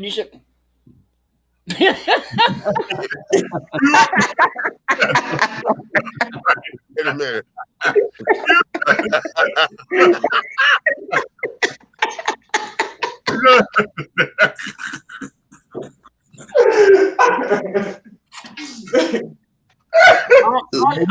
When you did that, only thing I can do to try to ease the mood was this. I apologize for lighting the fuse. I'm so sorry. I did not know that was going to strike you. EB, this is the only thing I can do to lighten the mood. I was waiting. What you say? Wait. Wait. Eric, he started talking, and damn, Derek said Derek was up there going like this. I was like, right, like he was like, no. But I mean, at this time it was already too late. You know what I'm saying? I had already put my foot already in the grave, so you know I might as well just fucking.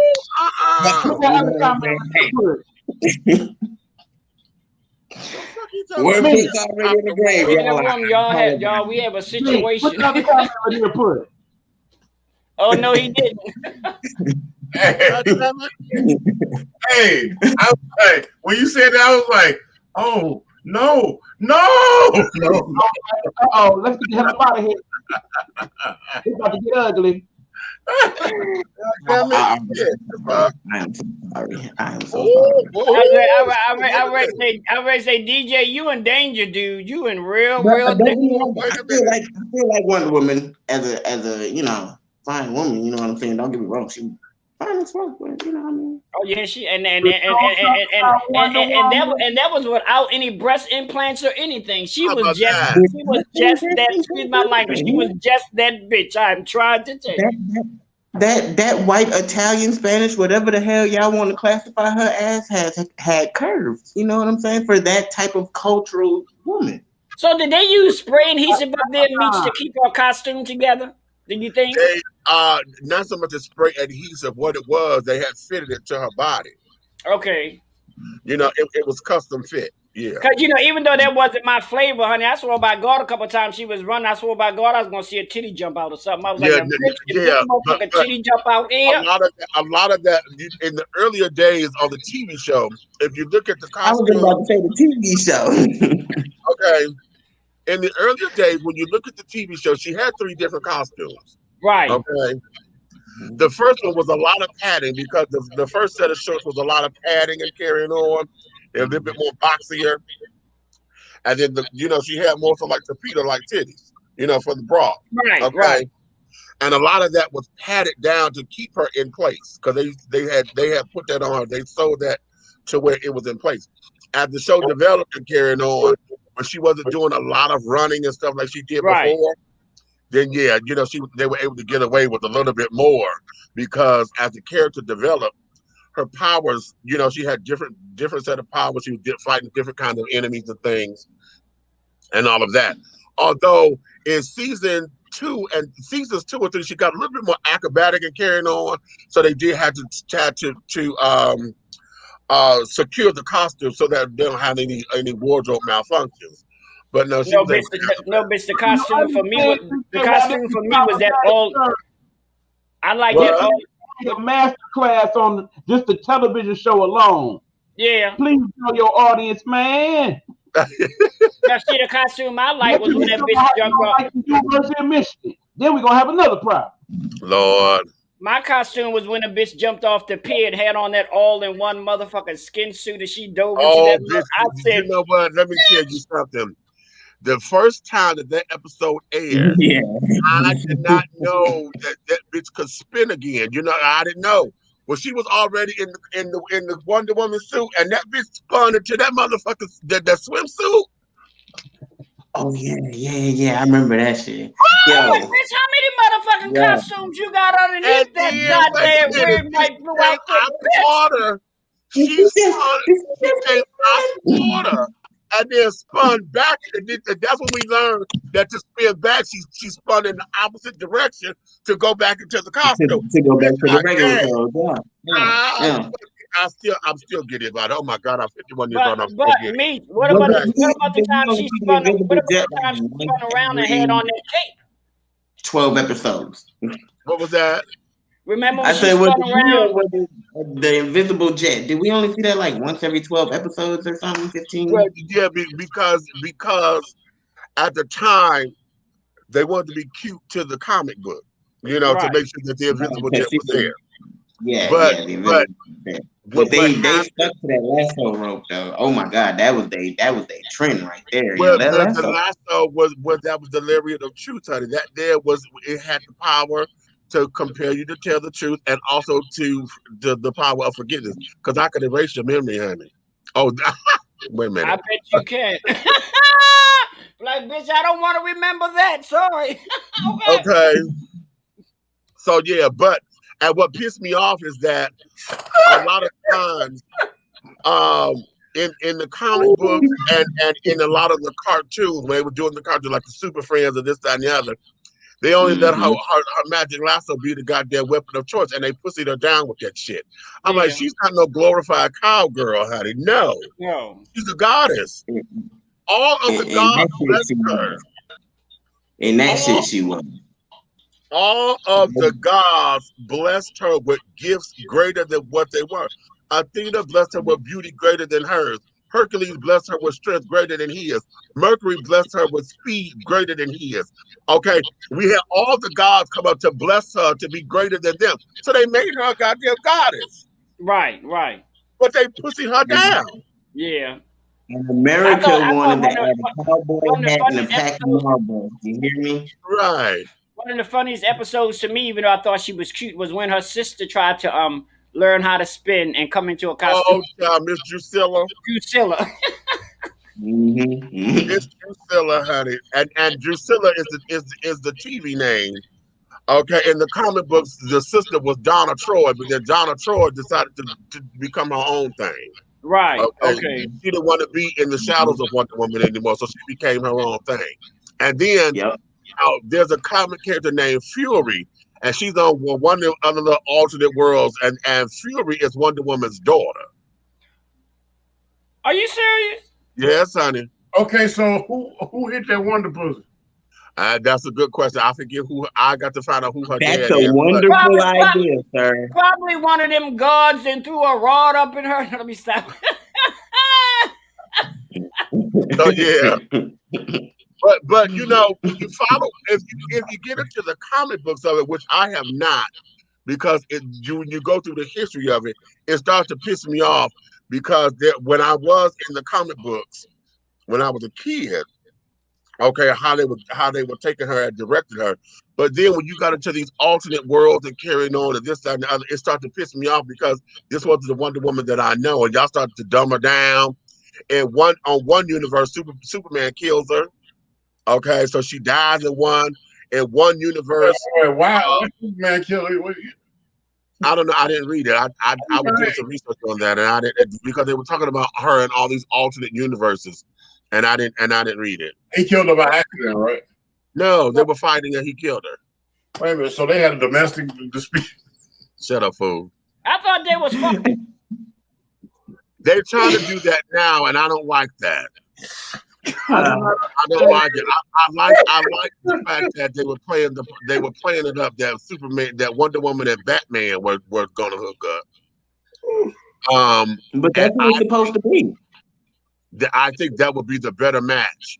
But at the same that's what it's supposed to be. We're gonna follow comic roles and comic guidelines. Right. Then Wonder Woman and Batman is supposed to be together. Right. I guess Disney is gonna do their own thing. They're gonna push Superman. I guess since Superman is faster than a locomotive, he's probably a Minuteman. How about that? I don't know. No, I think it'll be more or less like 30 seconds or some shit. Well, shit, I don't know. Honey. He know how to slow it down and reverse. Hey, but you got to remember two things. His whole outfit was blue, and he was the Man of Steel. Y'all figure that out. Watch out now, not blue ball. Shut up, fool. You ain't going there. You ain't going there. You know what?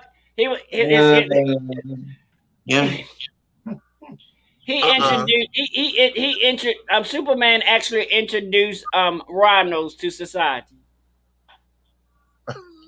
What on earth? Because he was just going so fast, he needed something to help him, so he introduced rhinos to society. You so stupid. I'm joking. No, he didn't. Don't nobody go on this live and say Helena said Superman ain't do shit. It's a joke. But yeah. So we got Batman. on that. No, Batman pulled all the bitches. I'm sorry. Yeah, he did. All Batman of this. All the bitches. Well, I don't sit down. They knew who this nigga was. Like, hold on, you're Bruce Wayne and you're Batman. We're still fucking right. Exactly. Yeah. You know, but the whole idea that we were making was like, you know, perceptions that carried on, because Wonder Woman, or Linda Carter rather, and everybody always called her the first Wonder Woman, and she was not. No, she wasn't. She was not the first Wonder Woman. No, she was the best Wonder Woman. She was the best. However, the Right. first Wonder Woman, well, actually, there's one before Kathy Lee Crosby because they tried to do this little pilot back in the 40s, which was stupid. It was so damn dumb, I don't even give it credit. But as far as movies are I seen the concerned, movie. I seen that movie that you're talking about. it was a I sitcom. just recently seen that movie that you were talking about. It's a movie that they got out But there's a where the movie. side chick is supposed to be Wonder Woman and all of this shit here. The shit is crazy. DJ, It's on Netflix though. You have created this situation. But the whole thing is that very first one back from the 40s where she was this little dumb little ditzy little bitch living at home with her mother and her mama sitting at home. You know, girl, you know, and she goes through and she goes through the wall because she wanted to go help Steve in the storm, and then all of a sudden she goes and the narrator comes out with the love of Athena and the da da da da da, and Diana transformed herself into, as she walks out. You know, they have her in this little spinning little wall, like as she goes in, mother, I must leave, and she takes off her glasses as she walks in the wall, and then she come out, you know, like Norma Desmond or something. I'm like, what the fuck is this shit? Okay, the fuck is this shit? So, okay, that was fucked up. Then came the very first Wonder Woman movie, which is a made-for-TV movie. That was with Kathy Lee Crosby because she had the blonde hair and all of that. And they more so made her like she was a James Bond type, you know, special agent and things and this, that, and the other. But that there was that. Then came Linda Carter. No, I mean, now the movie that you're talking about before Linda Carter, that's the one where the uniform wasn't fitting all that great. Right. Yeah. Because she had a pantsuit on. And one time she had on she had on like a long top and a pair of pants. I'm like, yeah, it was, the stars was on the pants. Yeah. Right. I have that. But it's Wonder Woman, so you know I have it here. She was a disco woman. Huh? Like Wonder Disco Woman. Right. Whatever. But you know, Kathy Lee Crosby was the it girl at the time. She was the it blonde girl. Yeah. And you know, they tried something, and for me, I like the theme song. The theme song is sickening. It's still sickening. But see, the thing for me was it killed me because they brought it out, and for those who was looking at the car, I'm like, bitch, how you gonna bring this out and you put a blonde? I mean, even if she was, bitch, why didn't you put a black wig on her or something? Why did you let this blonde head bitch play this role? Because we talk about what we're talking about, media and its influence. Blonde hair was the thing. It was the Bond. Okay.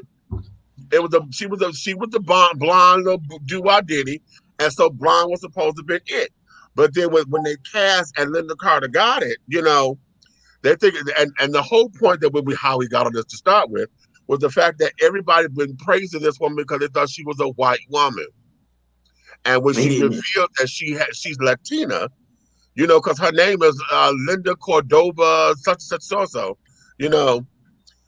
When it was revealed that she's Latina, honey, they didn't reveal that until maybe 10, 15 years ago. After the series was over and done with. Girl, they did 3 seasons, blah blah blah, and of course, you know, she was up. They made the Bionic Woman, so you know now we got this rivalry and carrying on. That's the ugly costume. I like Bionic Woman, yo. Yep. She and Lindsay Wagner was the best. He literally went and looked it up on the phone just now. Yeah. She and Linda Carter were the best of friends and carrying on, you know, and they wanted to make sure that being the 2 women who were in the superhero genre, they purposely wanted to make it so that you understand it wasn't because they had these super strength that made them so that way. They wanted to show that women were knowledgeable and smart and able to think and this and the other, which is why whenever they came in to kick ass, it was always special because they came in, kicked ass, solved the problem, and still went back home and was able to fluff their hair and shit and be cute. I love when Wonder Woman will come in, solve the problem, change back to Diana Prince, and be like, okay, nothing's wrong, let's go. You know? That was the shit. Okay, Jamie Summers, honey. Jamie Summers. Jamie Summers sit up there, solved the problem, honey, and boom, she was back at it. And that there was always the specialty and things of that nature. So all this time, white America, honey, and you know how we were as far as them not liking, anything that was non-white. Right. All of that became you're praising this woman to find out she was Latina. And now they pissed about that. And that was that. Okay. Well.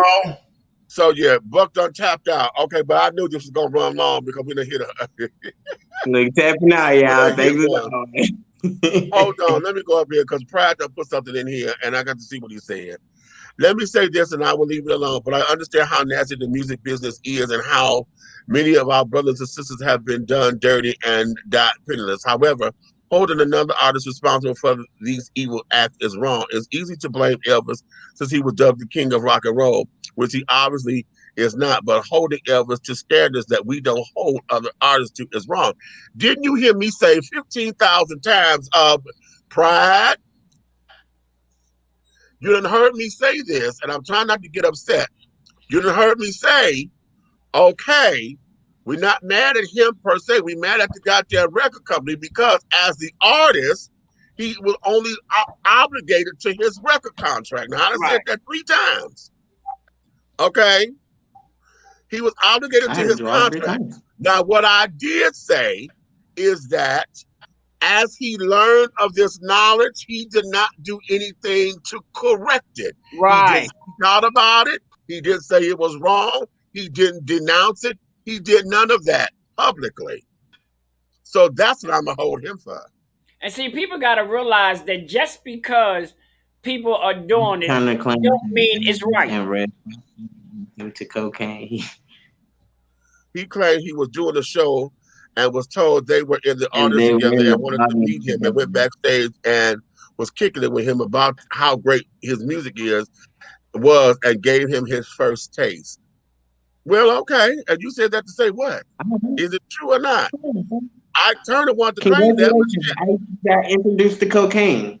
Nigga, it was still your decision whether or not you wanted to put that shit up your nose.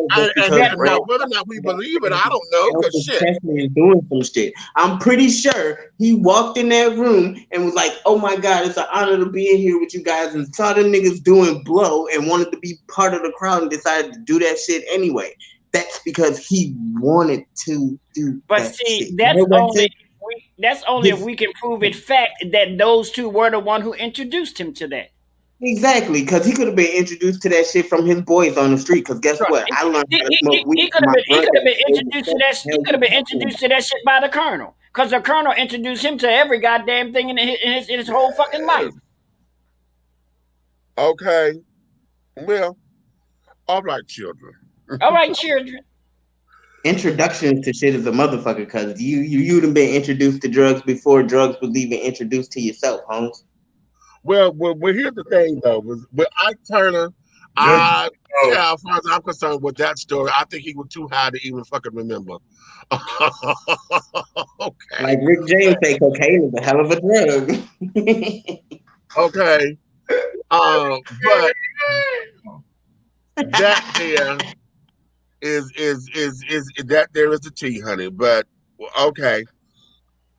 But I like how you say claims that Elvis had introduced him to cocaine. Well, who knows, child? Who knows?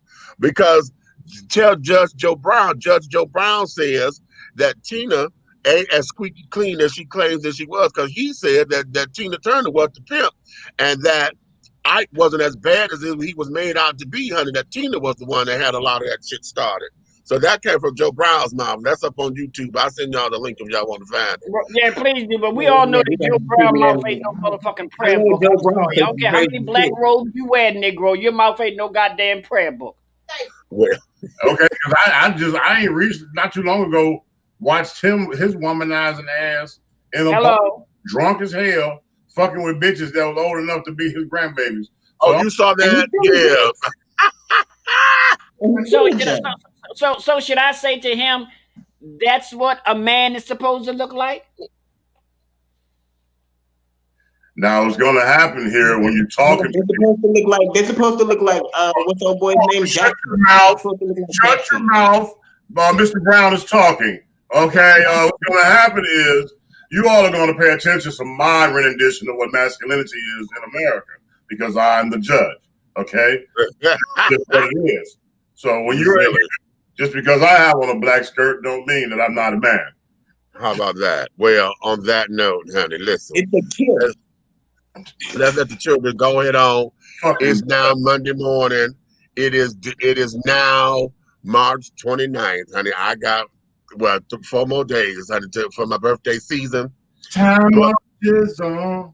Okay, we on countdown, but today on March 29th, honey, 2021. The new Satan shoes are supposed to be dropping today. The whole 666 pair of shoes supposed to be dropping. Lil Nas X's shoes with the pinnacle. 66 pair drop. All them Satanists will be wearing them shoes. Hello.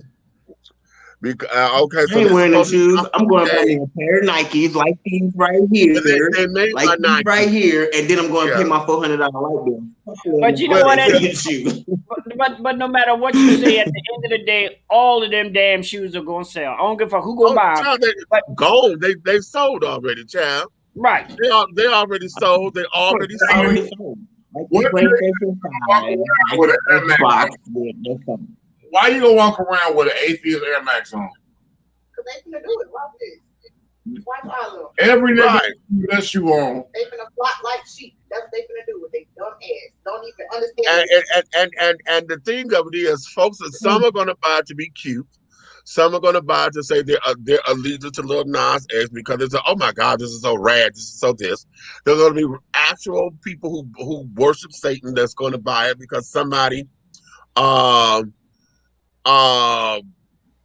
because somebody speaks their language and now they have something that they can wear and blah blah blah blah blah in the open without. Wait a minute, this is big.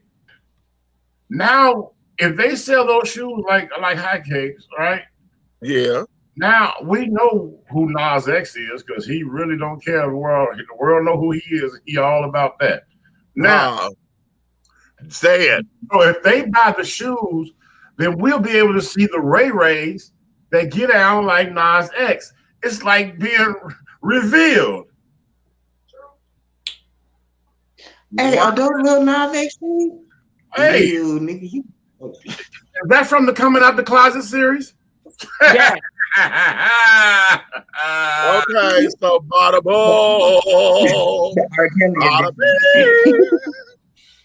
And his next shoes are gonna be called the Comeback Pass. CUM. Well, I'll buy them. Okay. So on that, honey. Okay, get your key to Montero, honey. Which, by the way, I was listening to an interview. The name of his song, Montero, Call Me By His Name, that there happens to be what his birth name is. Lil Nas X's birth name is Montero. Oh, okay. I saw the video. I thought it was very intriguing. Oh, honey, that video was motherfucking sickening. That video gave me my whole goddamn life. We played it yesterday, but it's motherfucking. That video is satanic, and that video is mind melting, and I don't think people should watch it. But you know what? I'm gonna tell you something. Check this out. But check this out. Remember years ago, people thought the same thing about that Madonna video. What? Like a prayer. Right, when they say she was being sacrilegious and blah blah blah blah blah. Burning the cross and fucking and things. But here's the thing. That there is a lot of symbolism in there, and I got it. Y'all go up on my page because we did the review yesterday. If y'all can't see the video, it's because I'm in dispute about it because we played the video here, and Sony got mad and blocked the video. So now I'm in dispute with Sony. So go ahead on and release it. But it's symbolic, and we broke it down very cutely, and it gives us it gives us a way of looking at where hopefully folks will take my explanation as a way of looking at it a little differently versus the obvious of saying, okay, it's satanic, it's this. Because when you listen to the lyrics of it and carrying on, those that you can catch, you will understand what it is. And then when he kills the devil at the end, after he get through lap dancing with the devil and carrying on and shit, got the devil eating his ass and all that kind of shit, he kills the devil. Right. Broke his and neck. then puts the horns on. But then he got Archangel Michael's wings that emerges. And I should have said this in the review. Because isn't that what Christ did? Because didn't Christ say, I went to hell and I conquered hell and I rose with all power? I told you we need to watch this. So see, that's a whole symbolic thing there. Something like this. Okay. I rose with all power. Huh? See? So all of that is symbolism. Little Yeah. You want the link? It's up on YouTube. Hey, bruh, for disclaimer for this show, because this is our platform and we're UMVS here, we are not liable for anything that after you watch this video. Go watch that shit, people. What she said that song? What she said that song? And that's on Mary Had a Little Lamb. Ah, okay. So yeah, it's up on YouTube. Go look it up. Just type in Lil Nas X. This should be one of the first things that come up on YouTube. It's called "Call Me by His Name." Okay. And then when you're done, because I've been knowing you for years, Brandon, I'm gonna need you to pray and repent after you watch the video. Okay. I promise you I will. Okay. So be that. I promise you I will. Because I know it's been for her. It's the bit. Let me let you guys go, honey. It's been a wonderful, wonderful evening with you. For I said what I said Sunday. We want to extend another grand thank you for Craig the Writer Stewart for coming on up in here. Yes, that was great. That was awesome. That was awesome. And all of that. So without any further ado, honey, you may finish all of your crumpets, my darlings, because the tea has been dished, and you've been dishing tea, darling. Ow! With Big Meats and the big guy allied over there, Big Red. And in the absence of our fabulous own Aunt Nikki, who's still in Philly, we had from the Nighthawk Network, we had big old Eric Bug. We got your boy Derek, and sometimes Elena with a twist. Okay.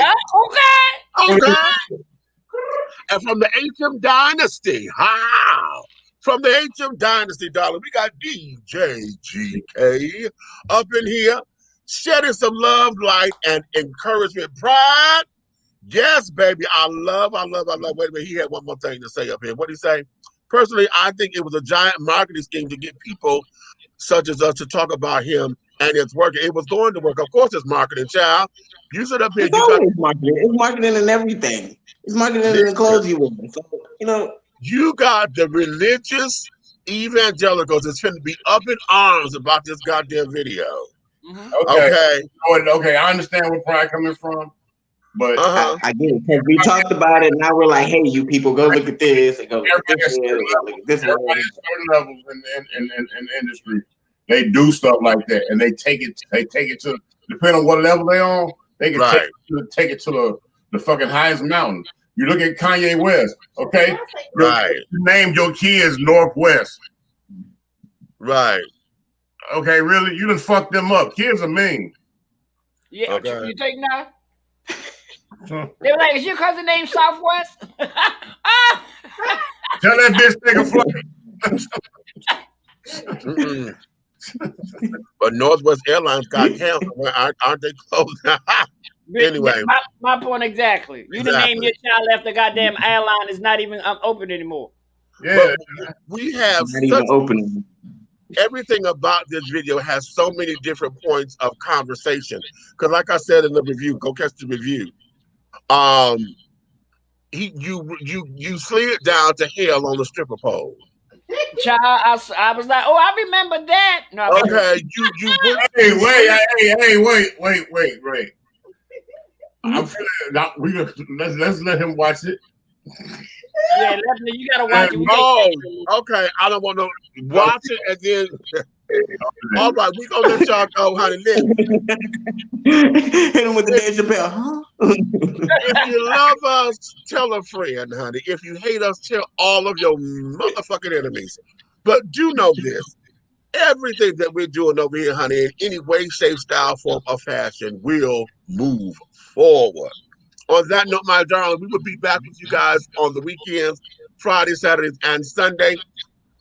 We got some good stuff coming down the way. We're still working on some new stuff coming to you. We're going into a new quarter, so when we come back, it'll be a whole new quarter of the year. March will be over. Oh damn, honey, yeah. When we come back, child, it will be officially. Hey, catch us, we got a big thing we're putting together. You know what I'm saying? Meech probably don't understand this because I'd rather just present it to you right now. Meech probably talking about it on that point. But I want to raffle off bringing in somebody elsewhere that supports the show to be live with us in the studio doing the show. Okay, So what I'm gonna do is I'm gonna set up the raffle tickets and everything, and then everybody just put in, and then we'll have somebody else that has nothing to do with the show pull it. See? And that'll be the person that we booked to come to the show, and we'll do everything that particular evening in the studio at HM Dynasty. We're gonna do Dish and Tea right there. Oh, oh, you see, so y'all will be loud, live, and in color. Oh yeah. Okay. Okay. Oh. See. Okay. All right. So let's get up out of here. Hit that. Let's get up out of here, honey. Again, thank you all for your time, love, support, and etc. So, honey, wait a minute. I got to get it together because y'all know, honey. Oh shit! I did it. Oh, I did it again. Okay. Yeah, I know. How do you work this video call shit again? Right. Okay. No, I'm using. I don't like using the mouse on this the laptop because I'm sitting up here. I don't like having to use the little flat screen here. I like to have a mouse, and every time I'm clicking, it always clicks wrong. So okay, all right, I'm there. So all right. So having said all that, darlings, good night. Be a great stay dry for those of y'all in rainy terrains, and because these storms are coming through badly, honey. So all right. So okay, on that note, streets all over the world, wherever you at. See y'all.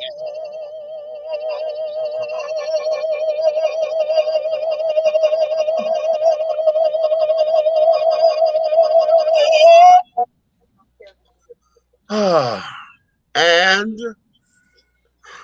scene.